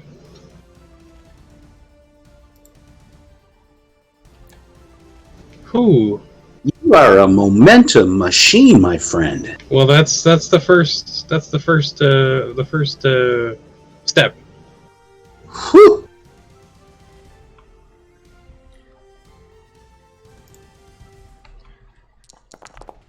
And I've got 2 blanks to reroll.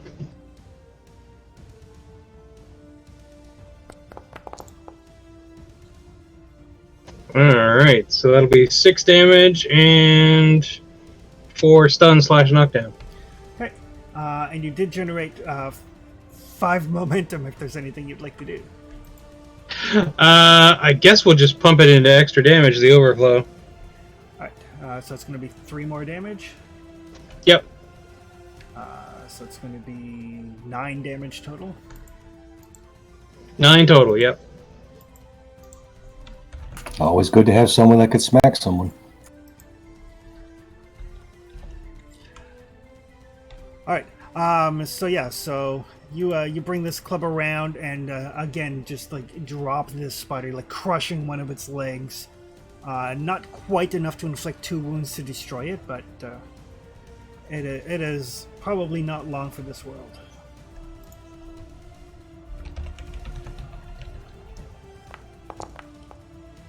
Actually, your crewman will help you and give you another momentum.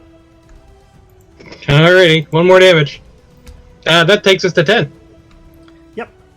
So you basically, you between the two of you, you're gonna fall on this last giant spider. As it pulls itself up out of the water.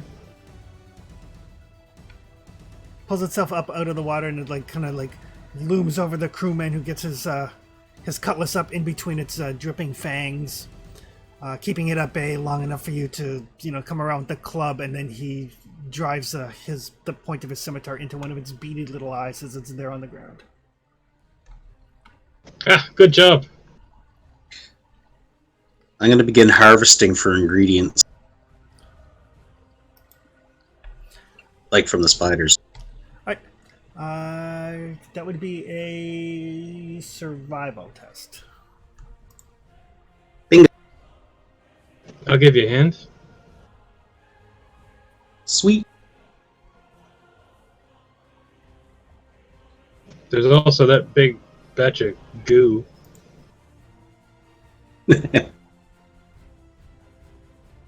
Can we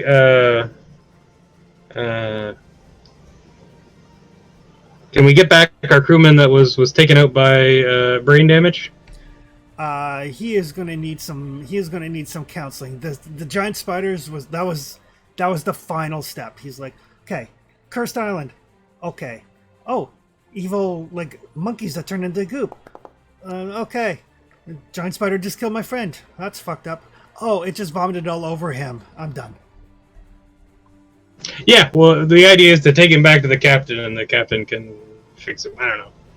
Yeah, he's not dead, but he is shut off. I just work here. I do generate a couple of successes there for you, Jeff. Oh, excellent. Nice. Giving you my premium effort.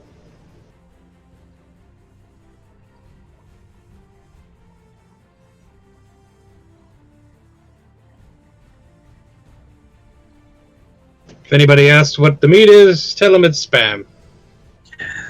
I'll spend a momentum too for an extra dice. Okay.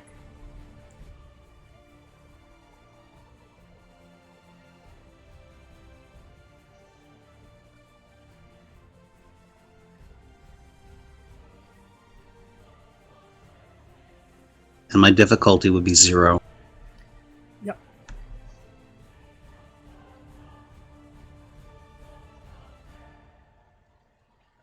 Pretty good harvest.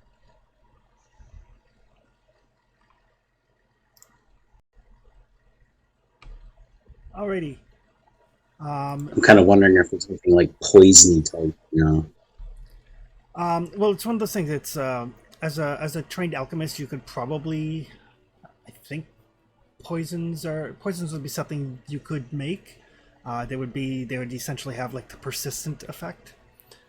But overall, between the spiders, you managed to harvest ingredients that can be used however you see fit. So if you can justify if you're oh, I distill the poison down into something so that if it gets into your eyes, you could use it for your blinding powders or that sort of thing. Excellent. So you do manage to get 1, 2, 3, 4. So that would be you can get 4 ingredients from the spiders without dipping into the group momentum pool. Sounds good. And then I think you also picked up 4 from the various plants and stuff that you found. Specifically for the burning. Yeah. And yeah, after that, you guys can make your way back to the camp.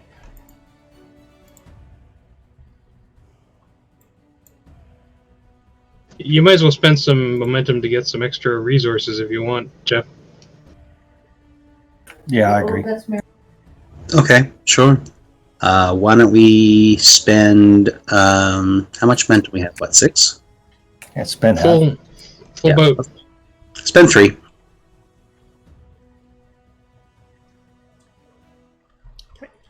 So that'll get you three extra ingredients. All right, I'll make it 1 extra spider one and 2 extra burning one. When we're at a combat, Chris, do we bleed one until it's gone, or do we? You lose one every scene. Okay. So when you get back to the beach, you'll be down to 2 in the pool.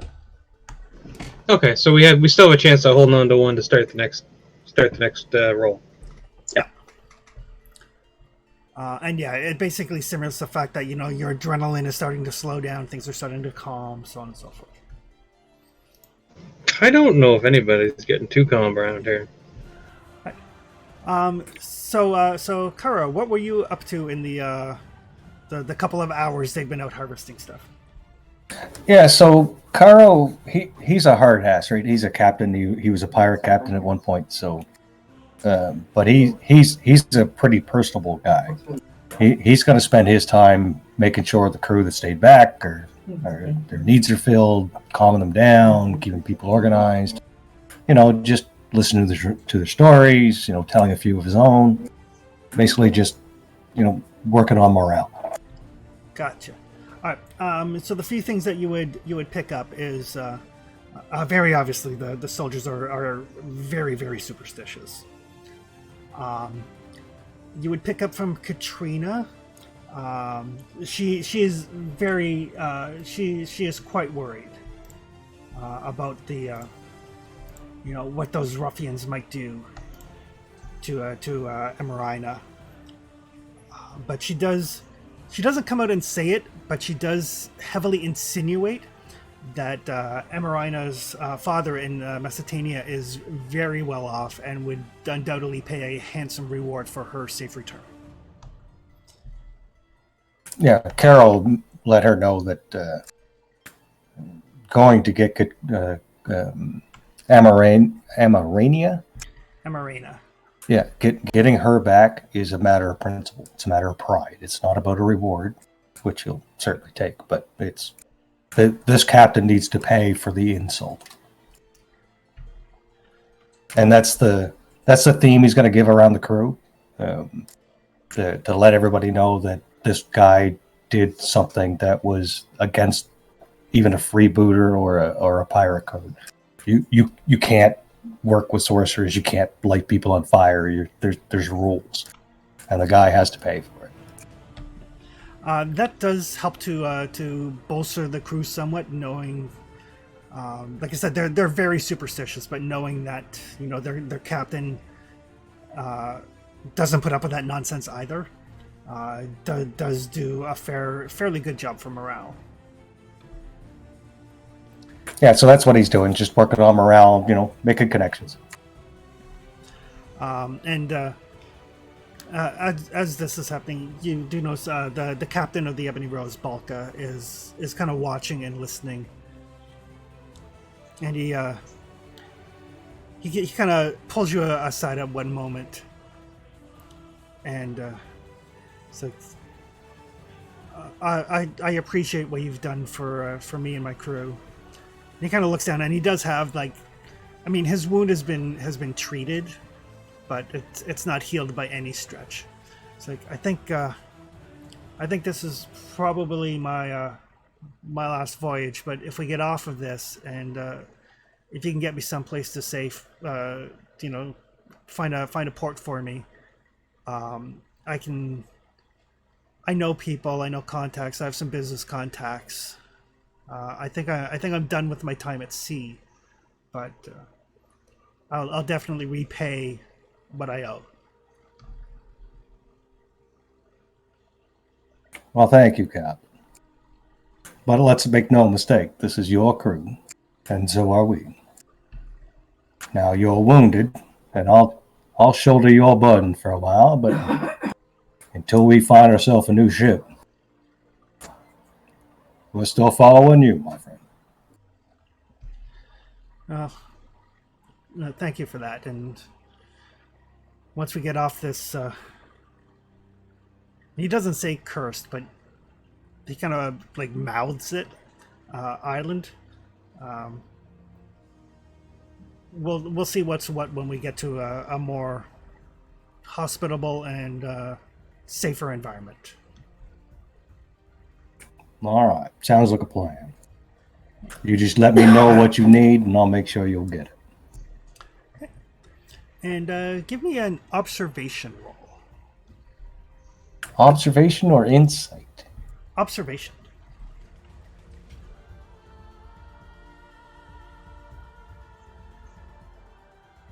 Observation. All right.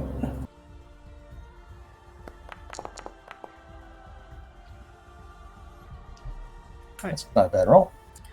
Nope. So it's a nice clear day, so that gives you a +1 momentum. So as you're talking to the captain, your eyes kind of scan the horizon, just kind of instinctually, and you see a. It's closer. It's close enough that it's more than just a dot, but you're sure that you see a ship on the horizon. Oh, Mitra blesses. And he'll start barking orders to everybody to get that pyre going. Get the smoke rolling. Okay. I assume there's a way to signal, like for sailors to signal sailors when they're in trouble. Yeah, usually build a fire and and throw something green on it so they can see the smoke. Yeah. We're going to do that in epic fashion. We have a very big fire. Yeah. There's nothing codified unless, like, if you had a way to do like basically flag signaling. But yeah, the soldiers, they remember what Rory said about throwing green stuff on it. They're like, oh yeah. So by the time the others recover from the spiders and come back, and you see like they're basically like ferrymen carrying one of the crew members. The hell, gentlemen. Giant fucking spiders. Of course. Aye, 'tis the island that keeps giving. Seem somewhat pleased by that. Well, I must say, it's certainly given me a chance to round out my alchemical gear. Well, good news. There might be a ship on the horizon if we can catch their attention. Think you can make this fire a little bigger? Oh, well, Sure. I'll start ripping up anything flammable nearby and throwing it on the fire.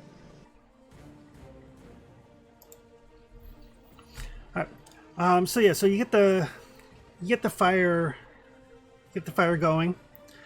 And yeah, sure enough, your smoke attracts the attention. You can see, especially Clytius with your, I think you have, what is it, keen senses or whatever it is, sharp senses. I do. Yep. For the reroll. Yeah. So yeah, with your sharp senses and Tebian as well, you can definitely see the ship turn towards your island. It starts making its way towards you. It is as it gets closer, you can tell that it's large enough that they have to basically stop a little bit out and then send down like longboats. But as they get closer, you can see like the shift is listing heavily. Its sails are largely in tatters. Uh-oh. There are some very definite scorch marks on the hull. I think it's called a spur that kind of juts at the front, where some of the rigging is attached to. That is just like sheared off. This ship does not look like it's in like it's in good repair. And the fact is, like, a ship this size should be anchoring and sending longboats, but they seem intent on bringing it aground. Tebian can tell you that they're probably doing so in order to effect repairs. Mm-hmm. I'll call that a win, gentlemen. You can't repair a ship when you're shoulder deep in the water. Too true. Is the proper etiquette to meet them in the longboat? Like take our longboat out and meet them, or is it to wait for them? It's to wait, and Caro and Clytius can give me a lore roll. Oh God.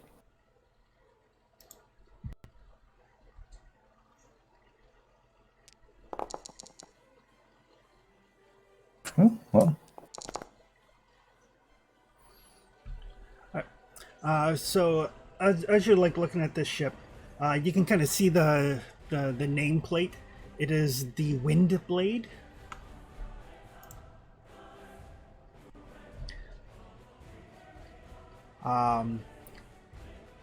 You've heard of the Wind Blade. The Wind Blade is a known pirate vessel. Sailing under Captain Morine.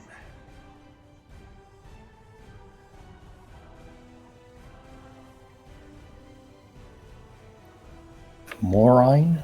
Morine. Aye, maybe he's got a third eye. Is he affiliated with anyone important? You can spend momentum if you would like more information. I would like to spend momentum to know if he's affiliated with somebody important. What you know of Morine? Morine is he is Argosian by nationality, but he's not affiliated with any of the. He's not affiliated with any of the larger pirate organizations. He's not Red Brotherhood. He's not affiliated with Belit or the Tigris. He's not affiliated with any of the larger bands. He is like his own independent captain.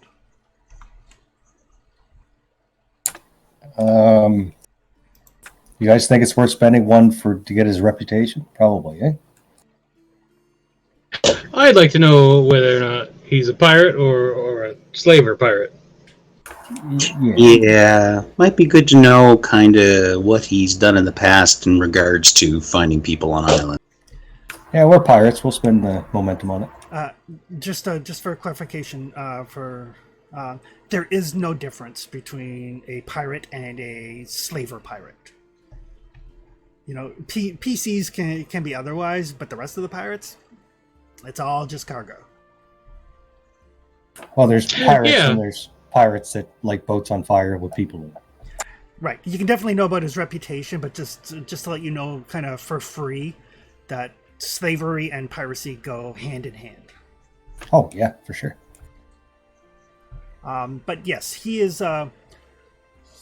He's known to be very kind of weaselly and like just like a miserable person. He's hard on his crew.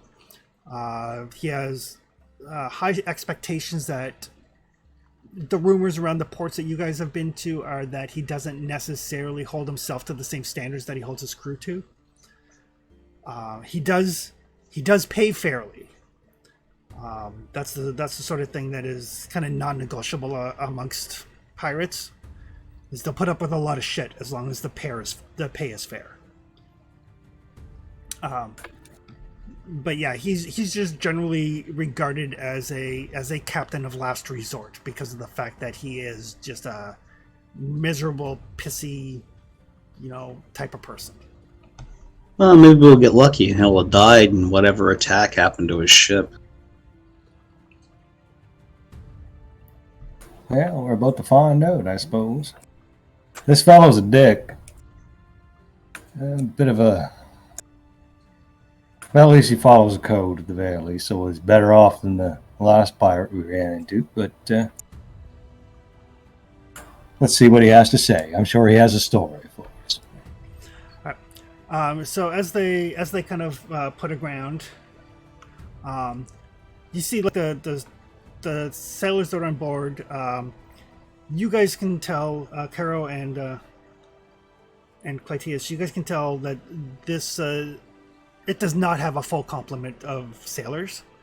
It's probably down to 2/3, maybe half what they should have. That's pretty good for us. I mean, there's still probably about 15 or 20 of them. But you can see like they are like sunburnt. They are like unclean, unshaven. Some of them look very kind of gaunt, like they haven't eaten for a while. Some of them seem to be like quite shaky. It looks like they've had a fairly miserable go of it.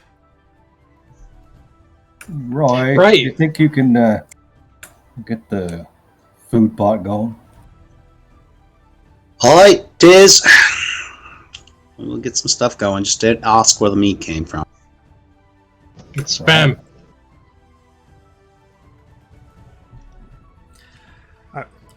So yeah, as they kind of like stumble their way to the shore, and they do bring the massive ship as close to the shore as they possibly can, to the fact that it kind of like grounds itself on a sandbar.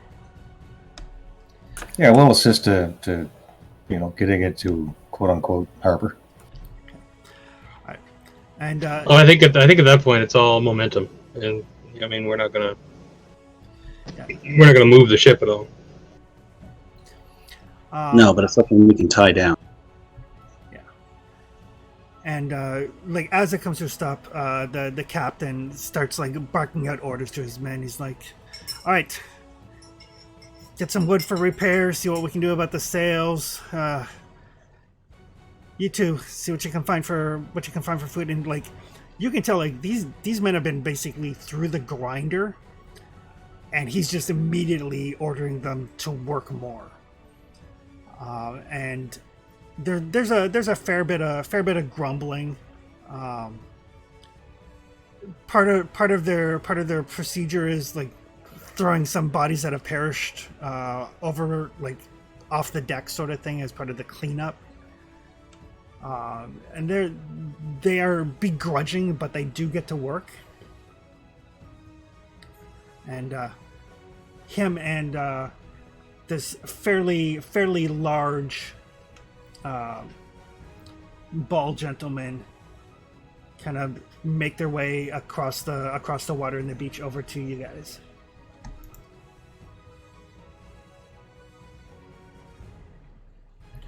It's like, looked like you ran into a spit of trouble. I was about to say the same thing. Yep. Well, been hit every storm between here and Argos over the last 2 weeks. As he's coming towards us, Chris, it's observation I need to roll to get an exploit on him, right? Yes. I'm gonna do that. Okay. Oh, that's the route we're going? All right. Hey, you do what you want. I'm just gonna be ready. No, I'm good. Just remember that in order to benefit from the exploit, it has to be the next attack you make before the end of your next turn. All right, well, we'll see how the captain and he work out things. I just want to be ready. That's all I'm saying. Gotcha. So yeah, it's like, 2 weeks of storms, ill weather, bad winds. Ship from the Argosian Navy, armed with fire. But thankfully we found this island, we'll be able to get it patched up. Well, I'm sure you will. Captain, you You have food. more rain, was it? You have food and water? I do. Okay. All right. he motions for some of his men, and he's like, "Food and water that way." Like he doesn't even ask.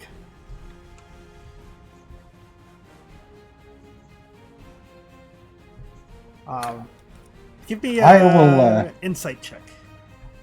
Insight. There's a large group of people here, right? There is. There's like 15 or 20 of them. Well, I can use command for that. With Guardsman I believe.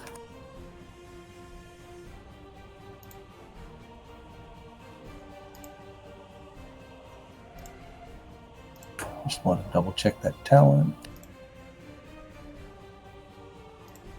Yep.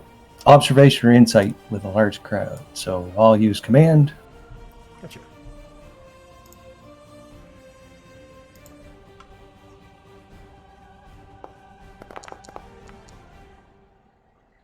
I'll re-roll the 13 with Captain.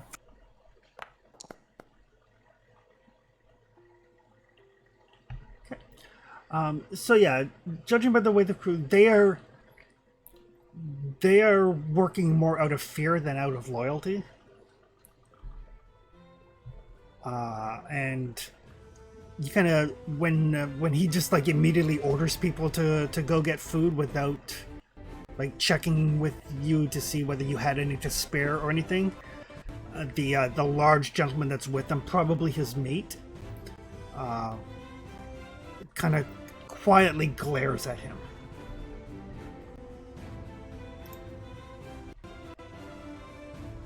I will pretend that I am terrified at this captain's reputation.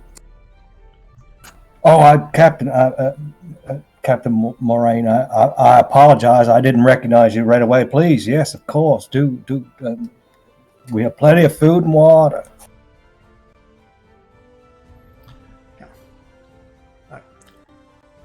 So he doesn't even engage in small talk. He makes his way over to like where the food is. That'll be an exploit, by the way. Okay.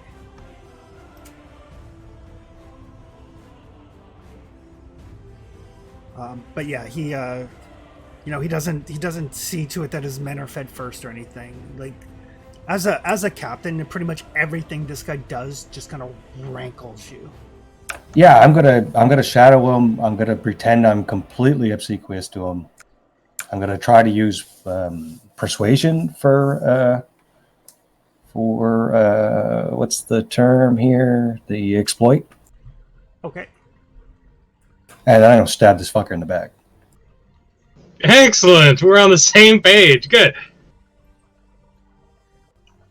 Oh, you sure you don't want to wait until I put poison in his food? Nah, this is more fun. So I'm gonna make a whole theatrical thing about it. Oh, about the captain, the stories I've heard about him. Just head down, take my hat off, lead him to the food. Just make him calm, make him pay attention to not me, and then I'm just gonna slit his throat. Okay. And Claudius is right there to follow up.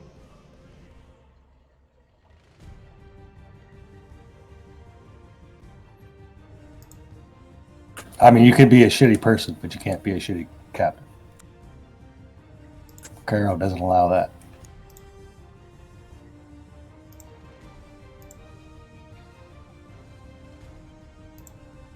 I mean, Claudius might be a pirate, but it doesn't mean he likes pirates. Especially shitty pirates.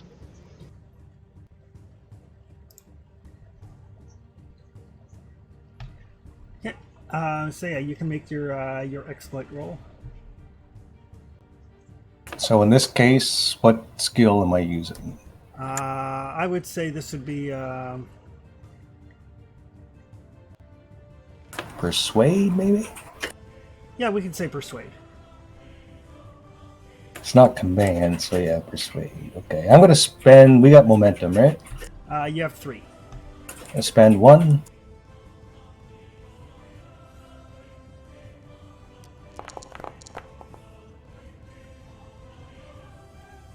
I don't have any reroll. Well, it's 3 successes anyway. Right. So that will give you 3 momentum. Because it's an exploit, you can use those 3 on your basically on your attack. Yeah, so each one's like a die and a damage or something, right? The knife has unforgiving. So because you do an exploit, it means your next attack has piercing 2, and then because of the exploit, it also gains vicious and intense. I'm going to spend them all. Okay.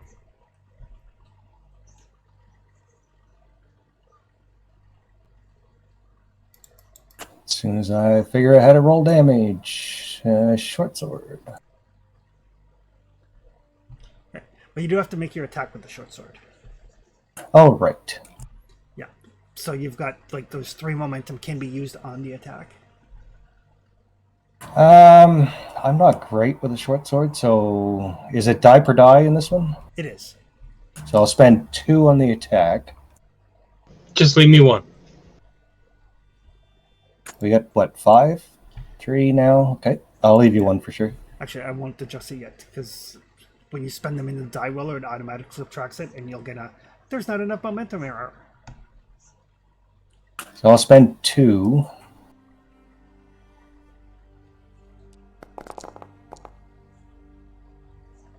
That's not bad. So yeah, so that will get you 3 momentum because he's not expecting it at all. Claudius, you only need 1? Yep. So can I spend 5 on damage? Yep. Because captain killing captain's kind of a thing, right? Yep. So yeah, so that'll be the 3 that you got, and then 2 more. But I just normally roll damage, right? Yeah, just roll damage, and then it'll do 5 more damage on top of that.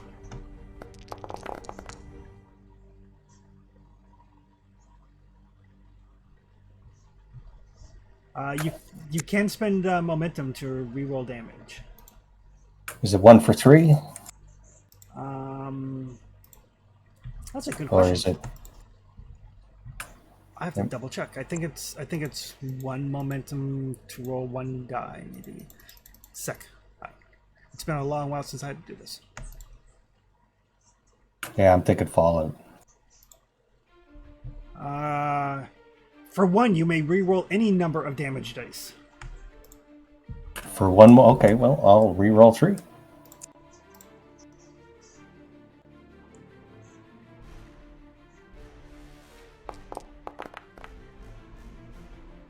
There you go. Alright, so that's going to be 1, 2, 3, 4, 5, 6. So it is 8 damage plus 5 is 13 damage. Discounting the vicious, and then it's intense. Jeez. He is still alive, barely. Yeah, so I'll pull out the sword where I skewered him through the back. Okay. Gentlemen, looking at the rest of the crew, would anyone like something to eat? All right. Follow up stab. Okay. Yeah, just turn my back as Claudius just beats him with a club. No, this one's with the dagger. So I did my exploit and got 1 success last turn. Yep.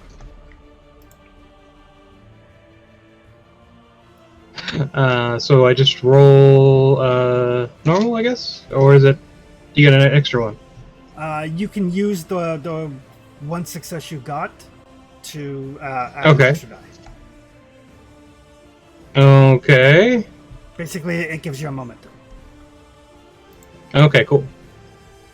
So I'll spend that 1 to get 2. Okay.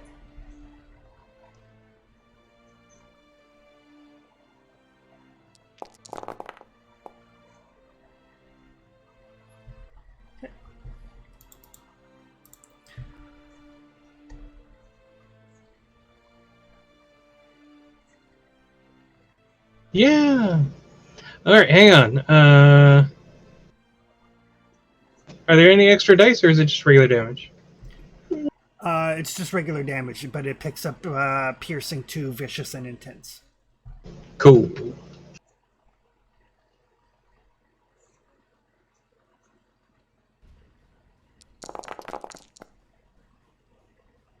Oof. I can reroll 2.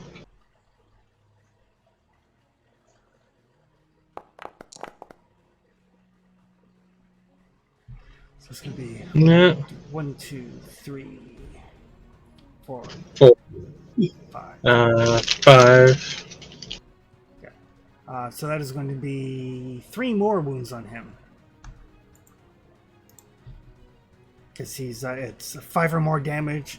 His track is at 0 and intense. So That's the good stuff. Does that take him down?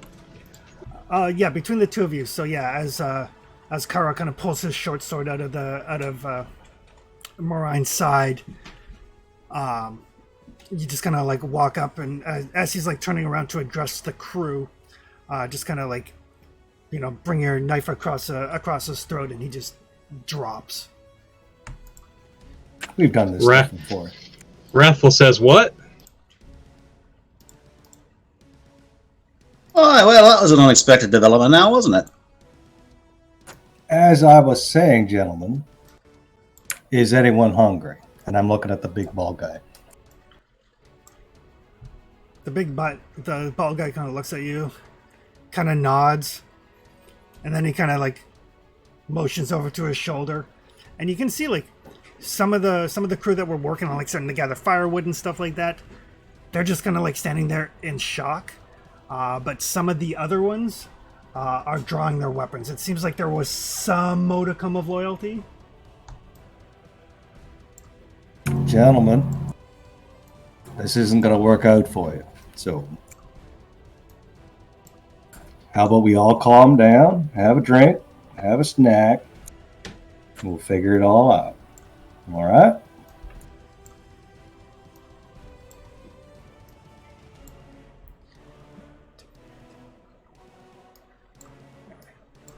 I've been looking for a new cutlass.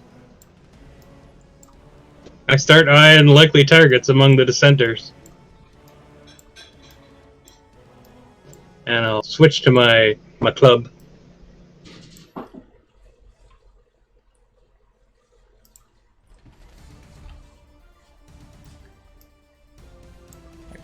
So yeah, so basically there are a number of them that seem to have taken some degree of offense. Maybe you just killed the guy that owed them money.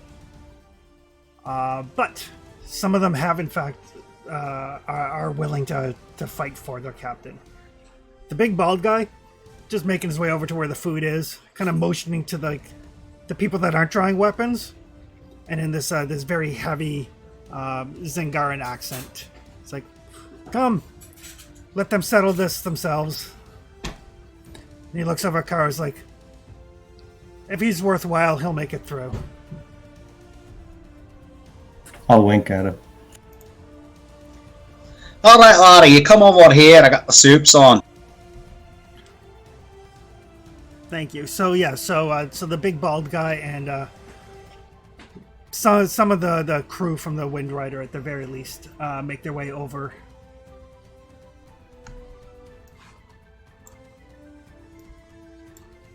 Yeah, we use rudimentary wooden bowls that somebody made. Perfect. All right, and combat-wise, PCs are up first. All right, I'm going to lead this charge, guys, if you don't mind. Oh, see if you can smooth things over, because if you can't, we're going to kill a lot of these guys.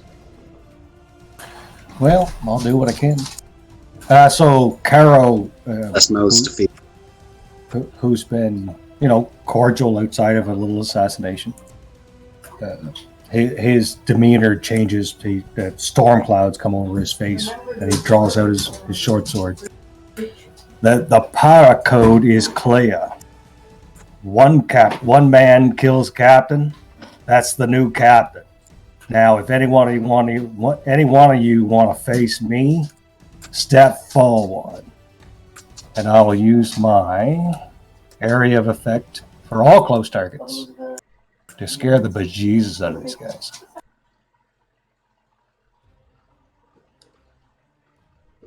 Which is, what's that talent called? Heed my words. Yeah, range close. Yep, area and stun. And that uses command. Yeah. So just so you're aware of how area works, is every effect you roll hits another target. Yep. I'm just trying to turn the tide, right? Yep. So I'll spend 1 momentum on my die roll.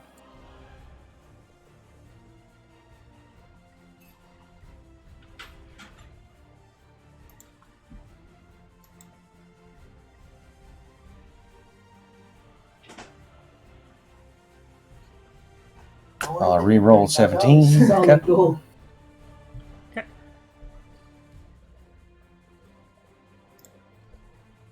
Not that it mattered, with 3 successes. All right. So that will get you 2 momentum. And that's 7 die. I'll use the 2 momentum on damage. Can I do that with the display? Yeah, I don't think you can't. So.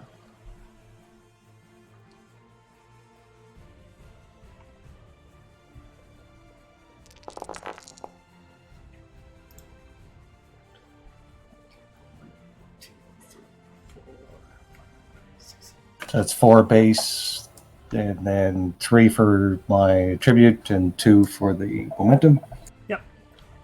So it's 1, 2, 3, 4, 5, 6, 7, 8 damage. And that's stun and area. Right. So yeah. So this first group that's approaching.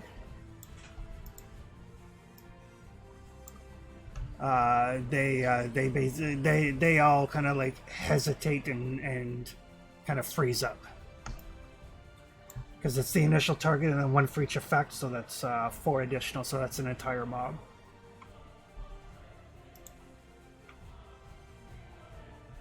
All right, what do we got for 3 momentum left? Yep. No, I'm good. I'm just gonna leave the momentum to people that can actually do damage. Okay. Well, I mean, you took out 5 guys. That's not nothing.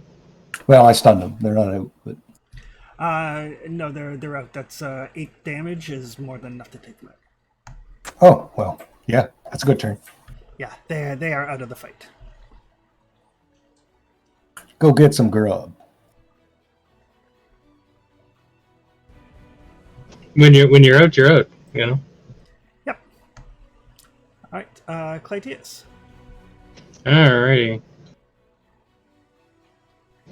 I'm gonna move into this group here, and I'm gonna specifically target the one with the nicest cutlass. Okay. That will take 2 momentum for a called shot.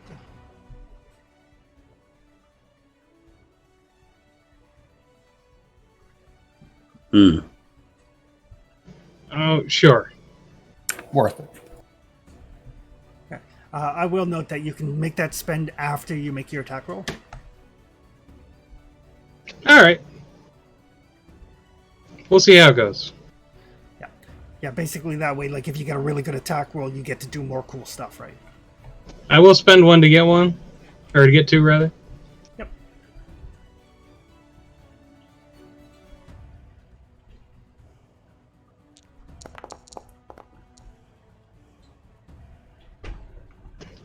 So there's my 2 momentum to target the guy with the nicest cutlass. Okay.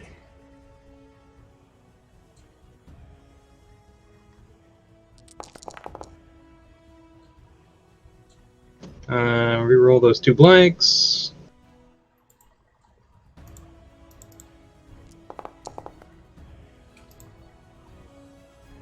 So that's going to be 6, 2 knockdown, 2 stun.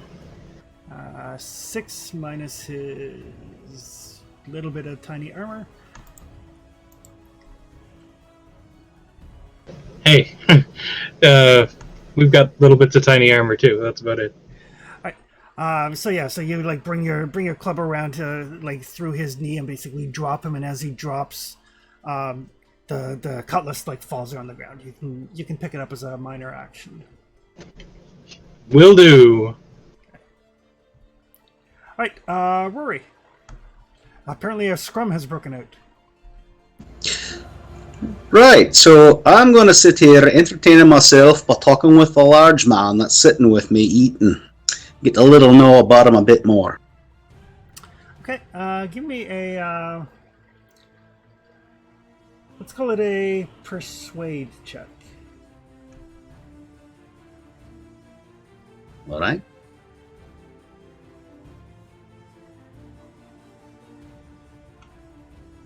Do we have any momentum to use? There are 2. I will use 1 to give myself a 3rd dice.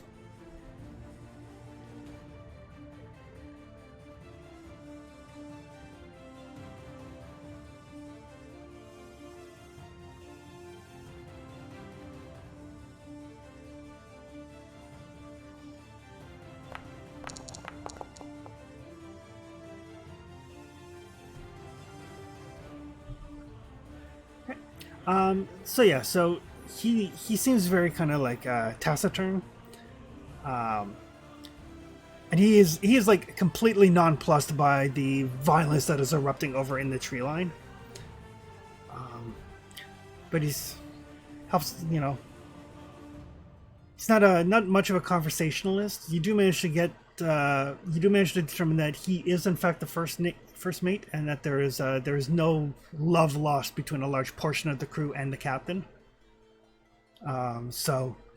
Aside from these ne'er-do-wells that have taken up arms in his defense, nobody else here is going to give Karo any trouble. Oh, I kind of have the feeling that there, sir, because let's face it, this fella seemed harsh and selfish. That's not a way for a captain to be. Yeah, no, he's not. I mean, he's got some friends here and there, but not amongst the crew. I mean, those ones they're just killed the guy that owed the money. I suspect that's usually the problem with most of the things. It's the gold that makes the world, eh? Always, 100%.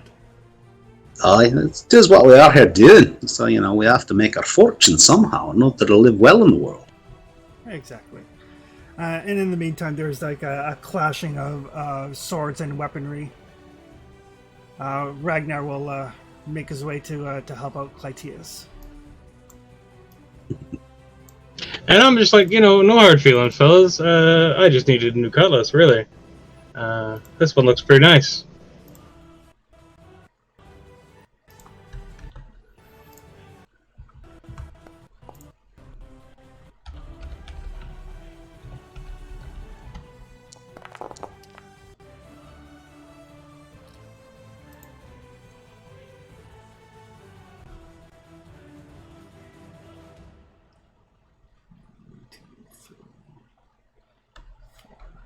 Oh, that could have went better.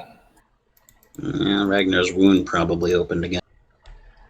I don't think he had a wound, but he will spend he'll spend all of that momentum on damage. So he'll lose 1 anyway. Hello? Yep. I hear you. Oh, good.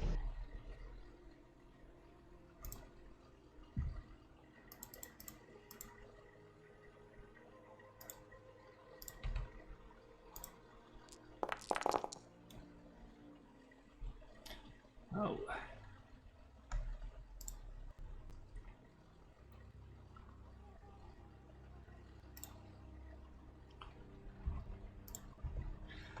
So yeah, Ragnar and the small group that he seems to be leading just kind of fall upon the pirates.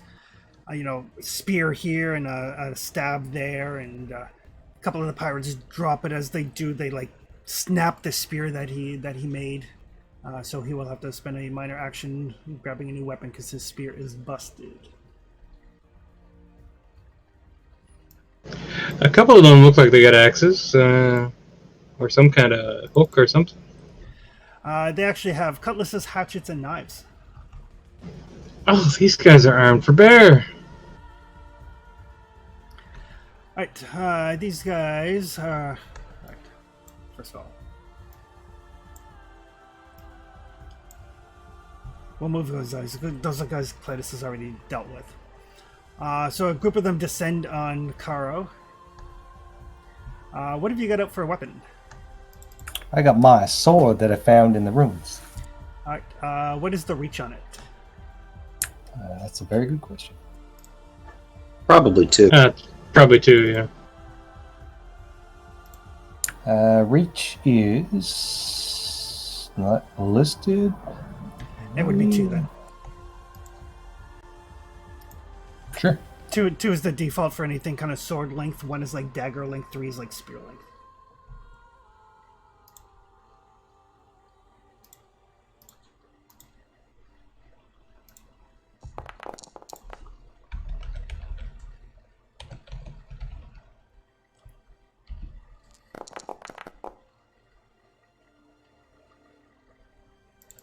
Ooh, some good rolls on the pirates' behalf here. 1, 2,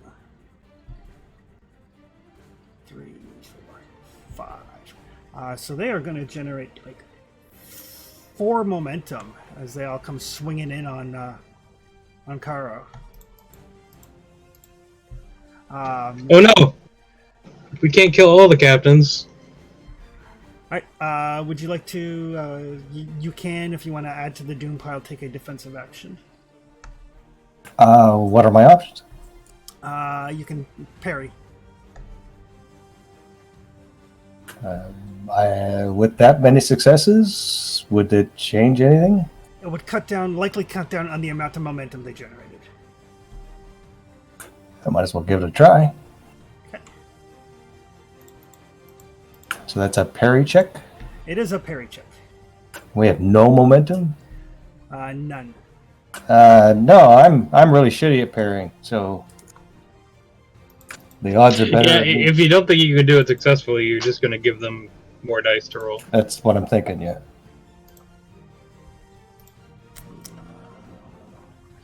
We will not spend any doom on damage. Oof. So that is going to be 1, 2, 3, 4, 5, 6, 7, 8 damage to the head. And I can sacrifice my shield. You can sacrifice your shield to absorb the wound that would indicate. You still take the 8 stress, the 8 vigor, but you don't take the wound. Wounds are bad. I'll definitely do that. I'm just trying to look for that fortune chart. Spending fortune to ignore a wound is a talent. Okay, so sacrifice the shield and I take 8? Yep. I only have 7. Ooh, so that's actually, you would have taken 2 wounds. The shield will absorb 1 of those. Okay. You got to have more than 7. Sheet says 7. You would have vigor equal to your resistance. Yeah, 7. Oh, boss. And you also take 3 mental damage. Okay. Minus any courage or morale or anything. No, my talent only works on other people, not me. And I don't have any courage. So that would be...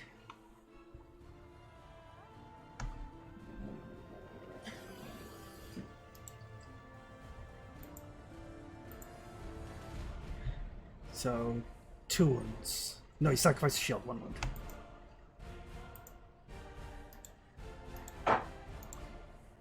Not sure which color marks which here.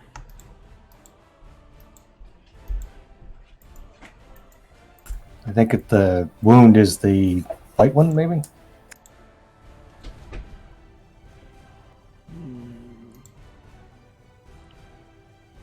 me a second. I'm just gonna make a skill roll. It should automatically track everything. So.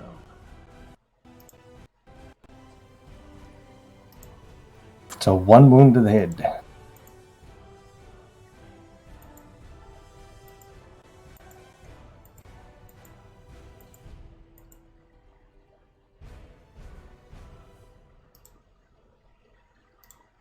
There we go.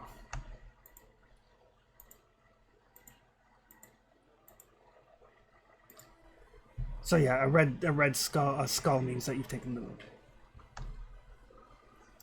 All right. Okay. So yeah, so these pirates all kind of like fall upon you. The two up there with Clytius. Do they smartly surrender? No. What's the reach on your club? Well, I've got a cutlass now. They're both 2, though. Okay.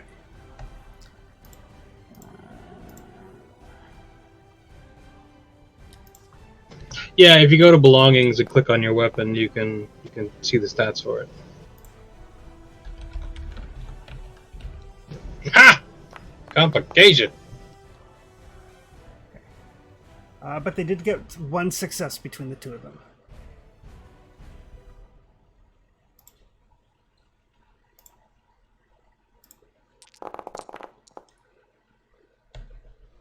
So that is going to be 1, 2, 3, 4, 5, 6, 7 damage to your left leg. Fuck them.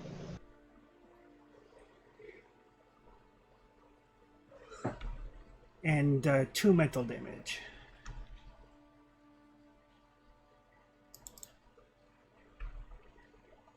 But one of them like brings its cutlass like into your leg, and you just kind of twist reflexively, and it slips out of his hand and goes spinning off. Right. Now you got to die. And that will bring us back around to the PCs. Was the captain a toughened or nemesis enemy? He was a nemesis. Okay. I got a thing. But between the 2 exploit actions, you guys did like 6 wounds to him in 2 attacks. Actually, let's let the big beat thumps go first.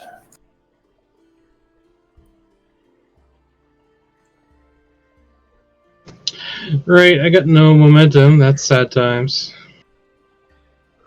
You can buy dice with Doom. I can try to get you momentum if you want me to go first. But don't you have your own little talent pool you can use too? You could use a fortune to buy another die automatically set it at 1. Yeah, that's... It does adding Doom the same as spending momentum for the purposes of talents? It is not. That's no big deal.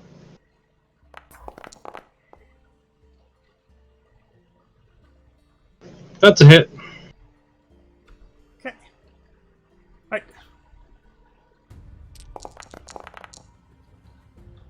Oof. 1, 2. 2 rerolls. Nothing. So it's going to be 5 damage, 7 damage, because vicious. Yep. 7 damage and 2 mental damage.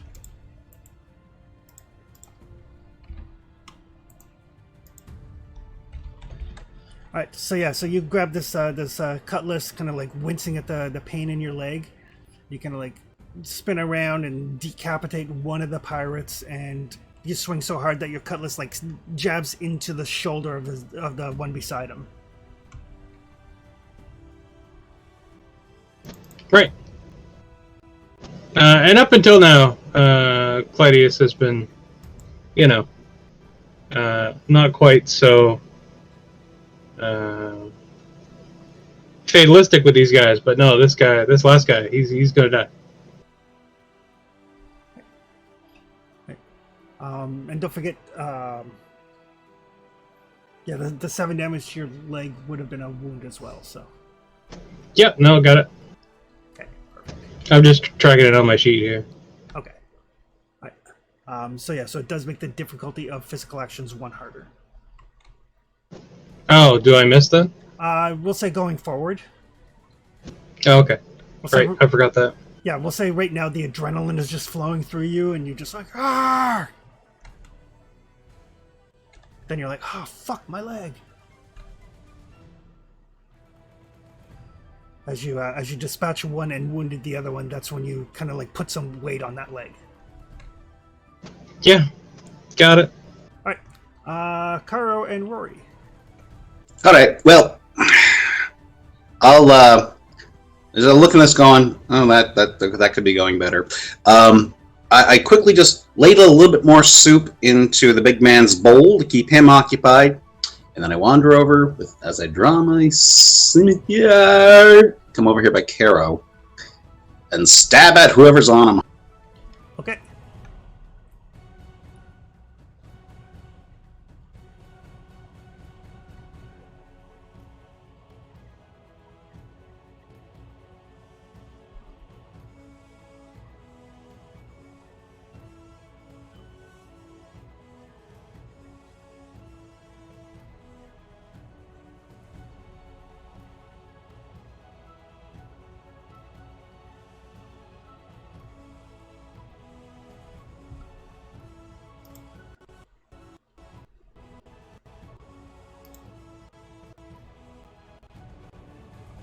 That's a good roll.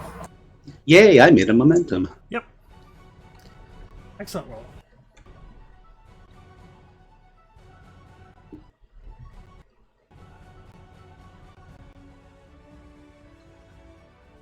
So roll for some damage. Yes, please. Yeah, and we're gonna bank that momentum. Yeah, I could really use momentum. Exactly.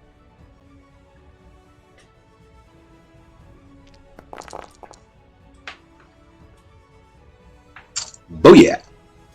That's awesome. Right.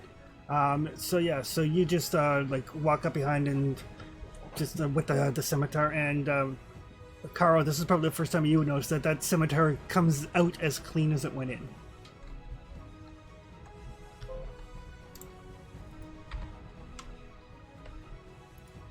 in. Karo, you are up. All right. I'm going to use my standard action to withdraw Okay. back to where the dead captain is. You can spend a talent point to get half your physical track back, half your vigor. I think we got this. Just as a note, you don't actually have to withdraw. These guys are only minions. They cannot take reactions. Oh, okay. I will just walk over to the captain. I'll stagger back now that Rory's there in the way from this big assault that I'm dealing with. Captain I'll roll back to where the other captain is, and I'm going to take my short sword and sever his head. Okay. That's a minor action. I'm going to hold it up and start walking forward. Do you not understand the rules of the sea? Stand down. And I'll use Dead Man's Stare, which is a display with the, Nemesis ranked fellow. Yep. Ooga booga. Ooga booga. Yeah, I have charisma. That's all I got, boys.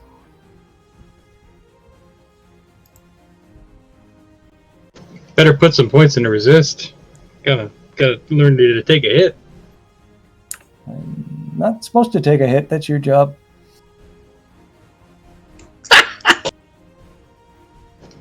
Better find some friggin' armor then. We're working on it. Give me a minute. I'm going to spend the one momentum we have. We have one momentum, right? Yep. You ever get the feeling that Clydius is like Caro's minion? That's 3 successes. There we go.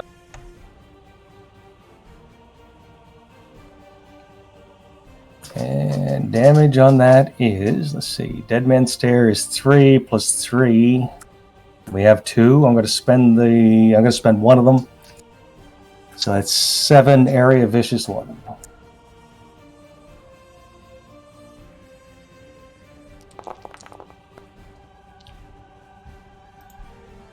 That's a lot of effects. That's not bad. 1, 2, 3, 4, 5, 6, Carol, 7, 8. he's a pirate, but 10. there's a code. And this shit pisses him off. Right. So yeah, that'll basically, as you like stop forward, like holding the head of their dead captain by the hair. The rest of them are like, oh yeah, fair is fair.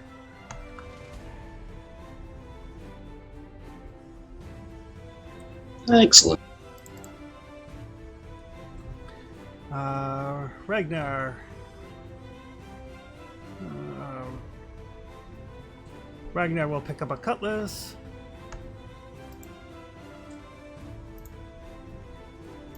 Cutlasses for everybody.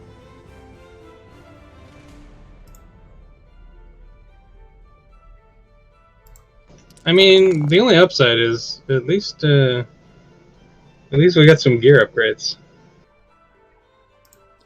And a ship.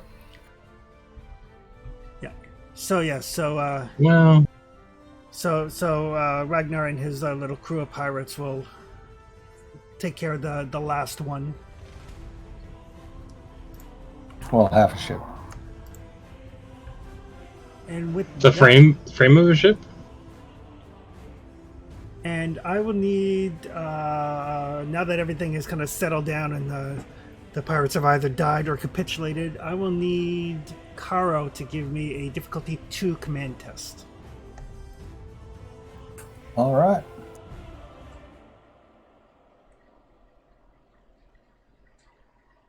I think I'll spend the last 2 momentum on this.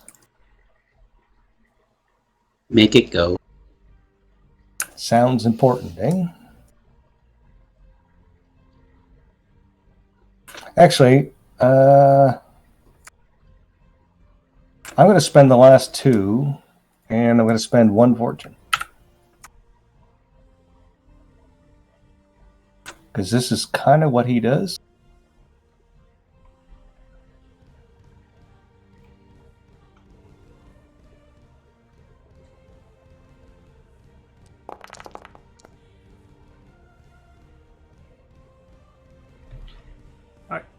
So that would be 4 momentum. As the last pirate hits the ground, and Caro is still standing there, with Moraine's head in his hand, kind of holding it up, kind of like kind of daring anybody else to step forward. There's a lot of people just kind of like averting their eyes or going like, I hear there's food over here. There's a lot of people that are like, I am not going to fuck with them anymore. Good. And the big bald guy just like looks over at Caro, like kind of smiles, kind of like holds up his like bowl in like a salute almost. Carol nods to him, gives him a little smirk, tosses the head in the pyre. All right, y'all lads. Grab a bowl and let's get eating. As I said, plenty of food. Let's get comfortable, gentlemen. Agreed. So the big bald guy, he's got you can tell from his general physique and features. He's from Zingara, a well-known kind of naval country. The rest of the crew are a smattering of people, mainly Argosian and Zingara. You do see one that looks like it might be from Harcania, which is really, really far inland. But other than that, they're all generally seafaring folks. and they are more than happy to eat and drink like they haven't had anything in quite a while. But the big bald guy, it's like, well done. What's your name, Captain? Carol. I am. People call me Grim. Aptly named, I think. Well, I don't see any sense in wasting wind with speech. Well, I happen to waste a lot of wind with speech, but I appreciate a professional when I see one.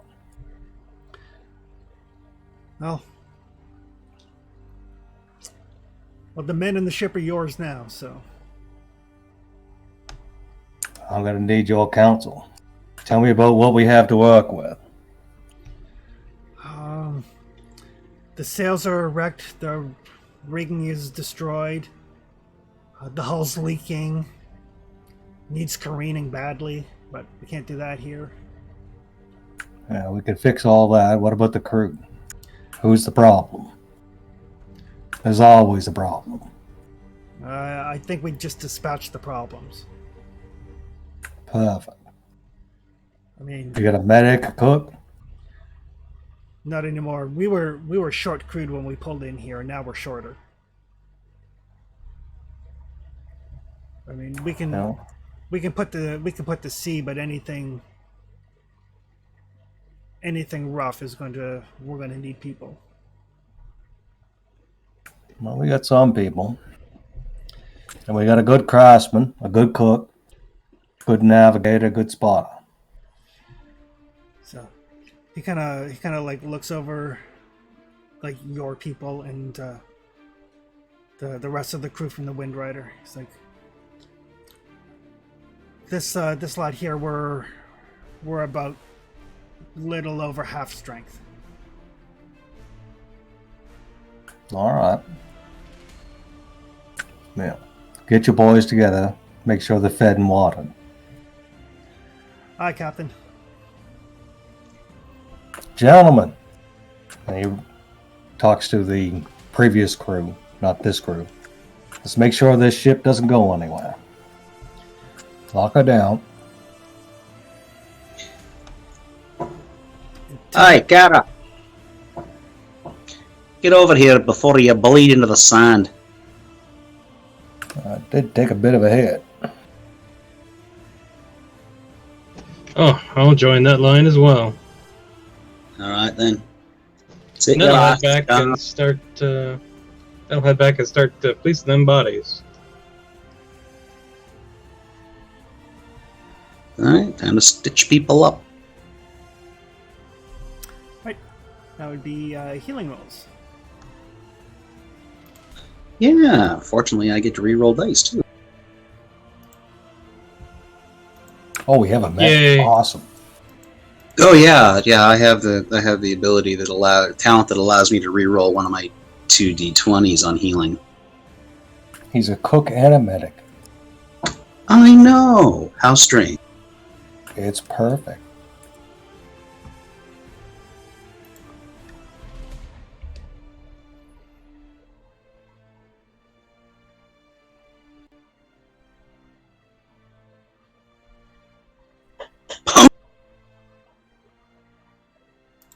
That's a pretty roll. Momentum.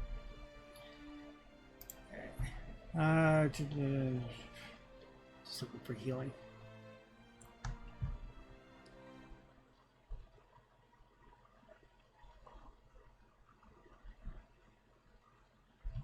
All right, so everybody will recover their stress as you like sit down, have some soup or stew and everything. So it is difficulty 2 because you don't have like proper medical facilities. Cool. So I only gain 1 momentum. You do gain 1 momentum, and Kara only had the 1 wound, right? Yeah. All right. So that wound is considered to be treated, but it is not healed. Right. All right, there you go, laddie. Now try not to be too strenuous with it for the next few days. People stop hitting me in the face, it'd be a whole lot easier. Well, probably, but make sure you get a good chance to soak it in the salt water. The salt will kill whatever's might infecting it. All right. Thanks, Doc. I'll go back to organizing these lot and see what you can do with Claudius, will you? All right, no problem.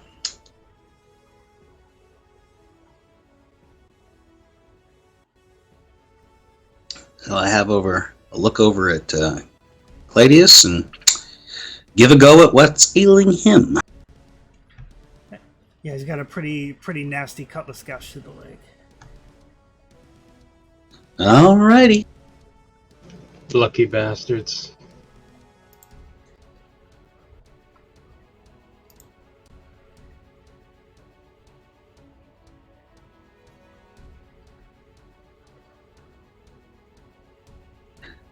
I think I'm going to take one of those momentum and use it as an extra dice. Okay.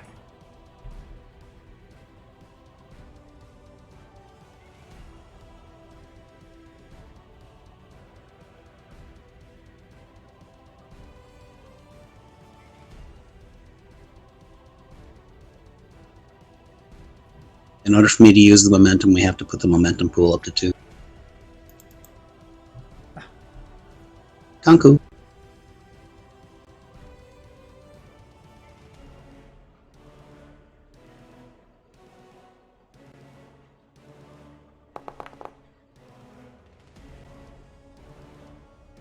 I'm going to re-roll that 20. Alrighty.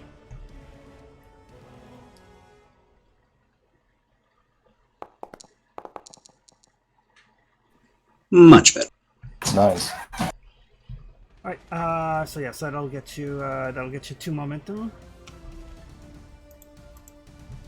So yeah. So Next up, idea.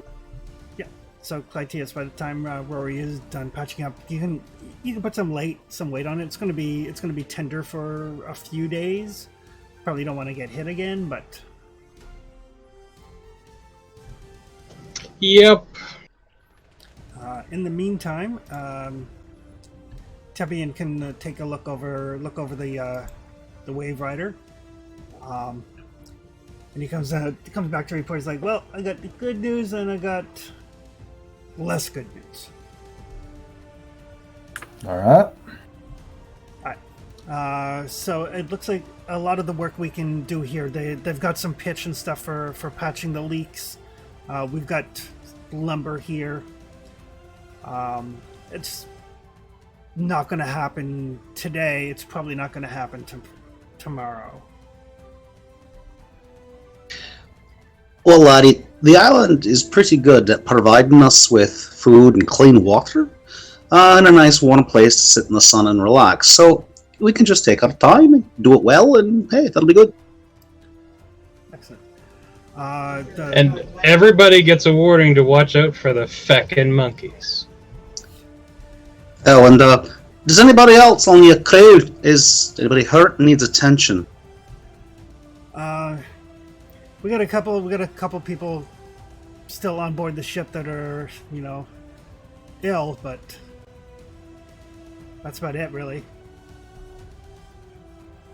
All right, then you're saying nothing that some sunshine, some food, and some water wouldn't cure. Food and water mostly. We ran out of stores about 3 days ago.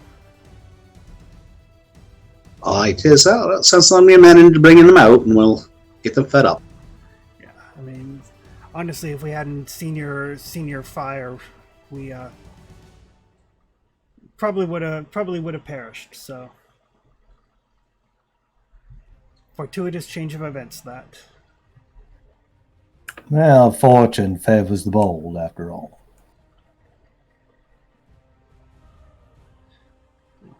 All right, let's get everyone patched up. Claudius, Rory, Captain Balka, and Grim. Can I have a moment? Certainly. We're going to make our way to the ship. Okay.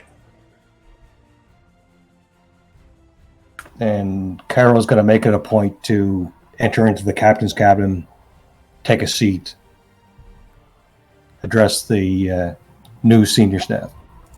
Okay. Options, gentlemen.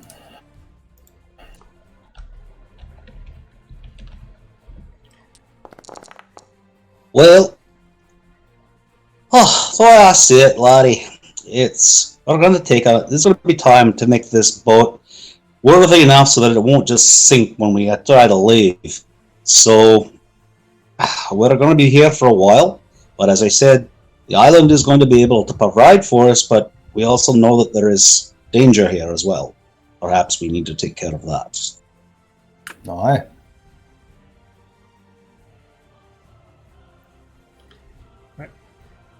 So Grim will speak up and say,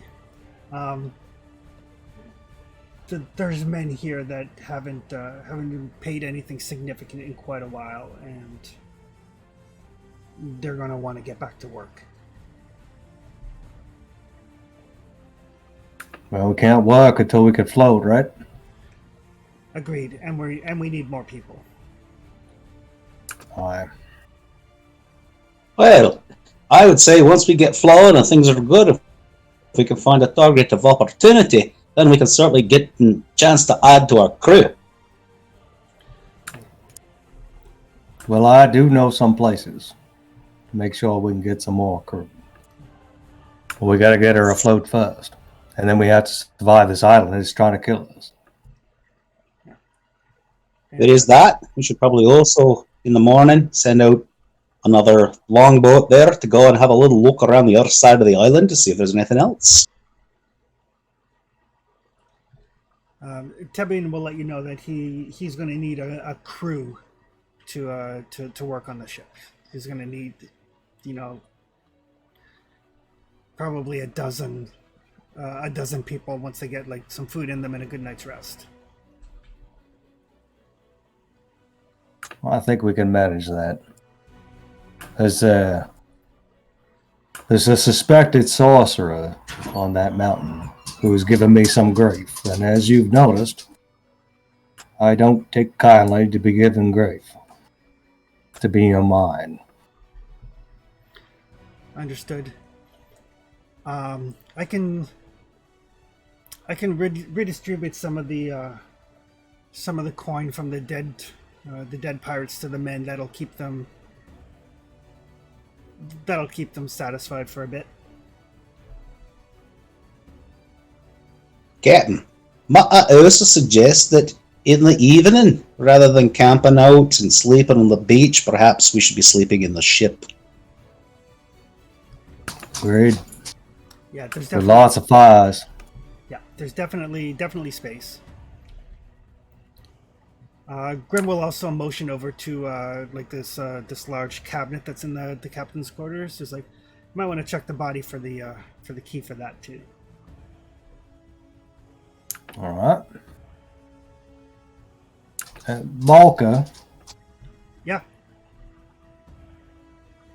I'm going to need your wisdom here. But as I said, well, until we find a ship, right? Yep.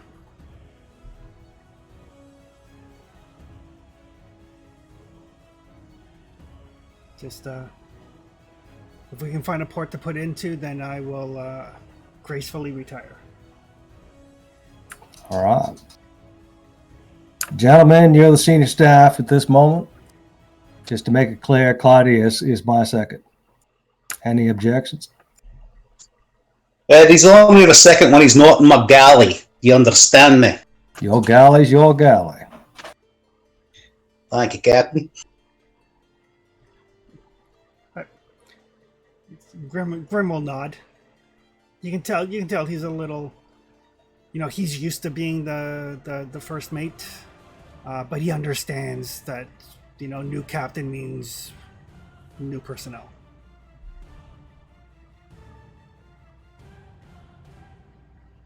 And Grim. Yep. You keep your people under control. we'll see about getting you an extra share. All right. Yeah. Well, we're your people now, so they understand that. Just making sure you do. It's not the first time that I've been on a ship with a sudden change in command. Right. We all have stories. Claudius and I have gone through the ringer. Oh. However, we got work to do. Let's buckle up and get it done. All right? Understood. Make sure your people, our people, are fit. Absolutely. All right. So over the next little bit, you guys kind of take stock of what is on the ship. There's no heavy armor. The best you might be able to find is a couple of sets of leather, just because people at sea tend not to wear heavy armor. I'll take anything. Yeah, I'm not picky. But yeah, primarily it's just kind of like padded cloth that covers like your torso and your arms, like a gambeson sort of thing. Anything on the legs? You can spend a fortune point to find some leg armor. Yes, please.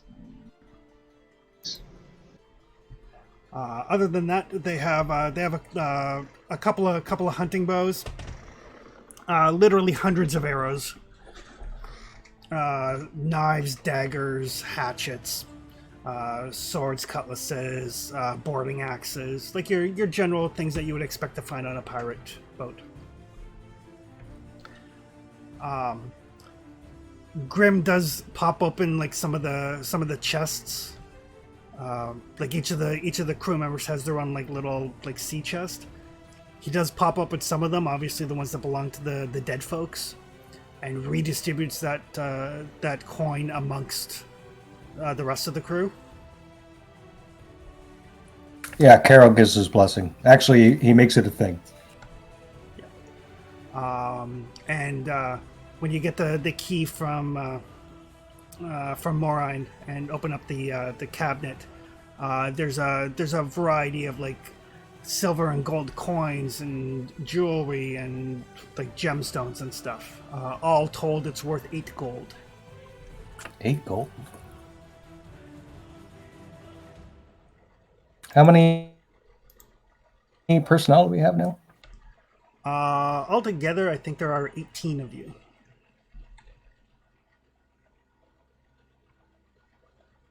Can I pick up another dagger from the dead? Absolutely. Excellent. We'll do that.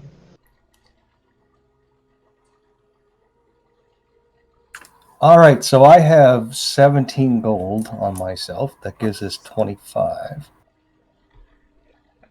I'm going to personally and individually, over the course, we have hours here, right? So Yeah. I'm going to shake a hand and give a gold to every person on this boat.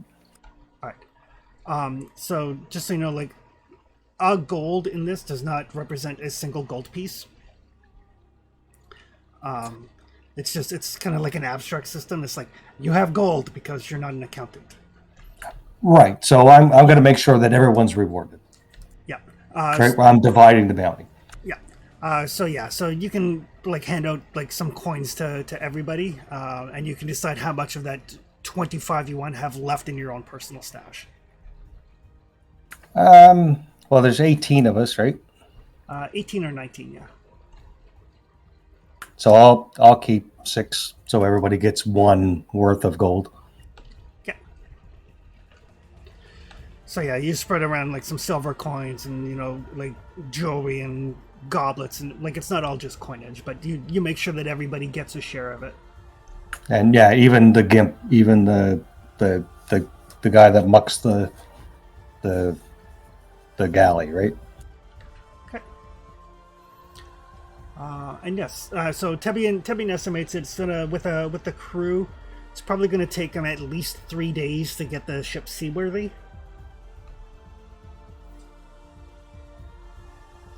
But it is the sort of thing that like once he kind of like lays in the plan and everything and gets people motivated, the The crew can do the work, so he doesn't have to be tied here for 3 days if he wants to go with you as you explore the island and see what's out there. All right, sounds good.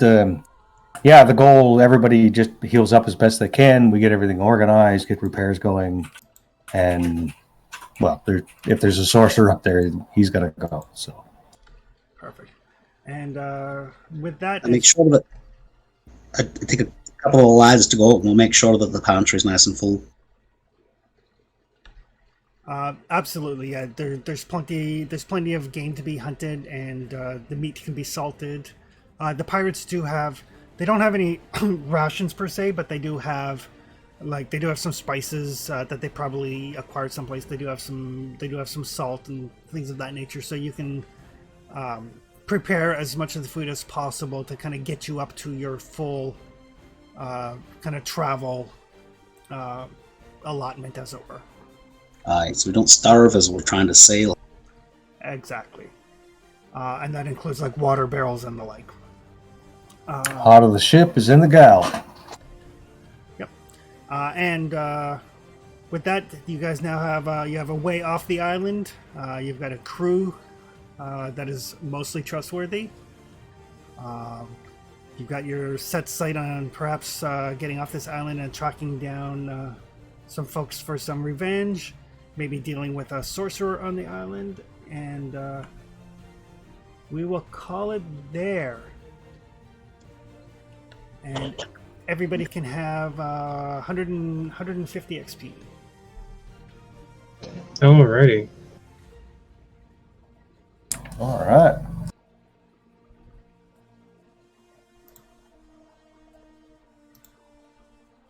We're going to have to figure out who we're going to kill first.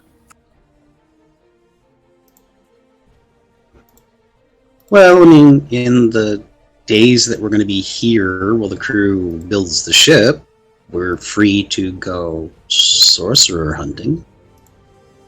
I'm thinking we're a week away Well, from I mean, in the Tordic. days that we're going to be here So this is while a the hell of a crew base builds boss. the ship, If we can clear we're it. free to go Exactly. sorcerer hunting. Clearly someone had done that. A week away Well, I mean, from in the Tordic. days that we're going to be here So this is while a the hell crew... of Hell, we can even use those stone pillar pieces and rebuild over them for a wharf. It's an island surrounded by fog, and we're a bunch of pirates. I mean, It's like our own Tortuga. started one anyway. I mean, it depends. Like, if we get rid of the sorcerer and all the monkeys, then it's fine. Well, the monkeys have to go, yeah.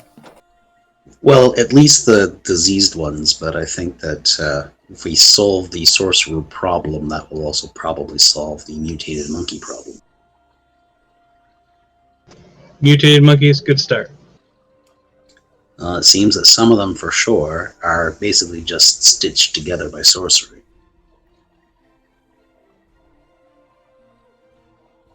Well, I'm not sure how it works. All I know is that particular problem has attacked me and mine, and, well, there needs to be repercussions. Tish, I suspect that we'll probably be seeing more attacks from the laddie or lassie, who knows, who's living up in there. So maybe they'll throw some expendables out at us for a while. We can chew them down. We'll see what happens tonight, really, to be quite honest with you. All right. Alrighty. And with that, as you guys kind of make a plan and think about what the So- future may hold, Does that look good, Chris, for the item? one sec. I couldn't change the icon. I don't know how to do that. Yeah, I can do that. Not a problem at all. And I'll also take one of the leather armor things, too. Okay, perfect. Yeah, I'll go through your character sheets and I'll add on like some leather armor and the likes to the character sheets for next time. And if there's any particular weapons, there are like swords, axes, bows, arrows, all that sort of thing on board the Wind Rider. I'd like to get a dagger just for the short and close stuff.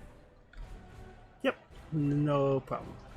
But other than that, I think that we will call it there so I can go get supper in the time I have before my next game starts. All right. Thanks, Chris. Appreciate it. Yep. As See you always, next. See you next time. see ya. See you Cheers, guys. guys. Thanks, guys. And remember, don't trust the monkeys.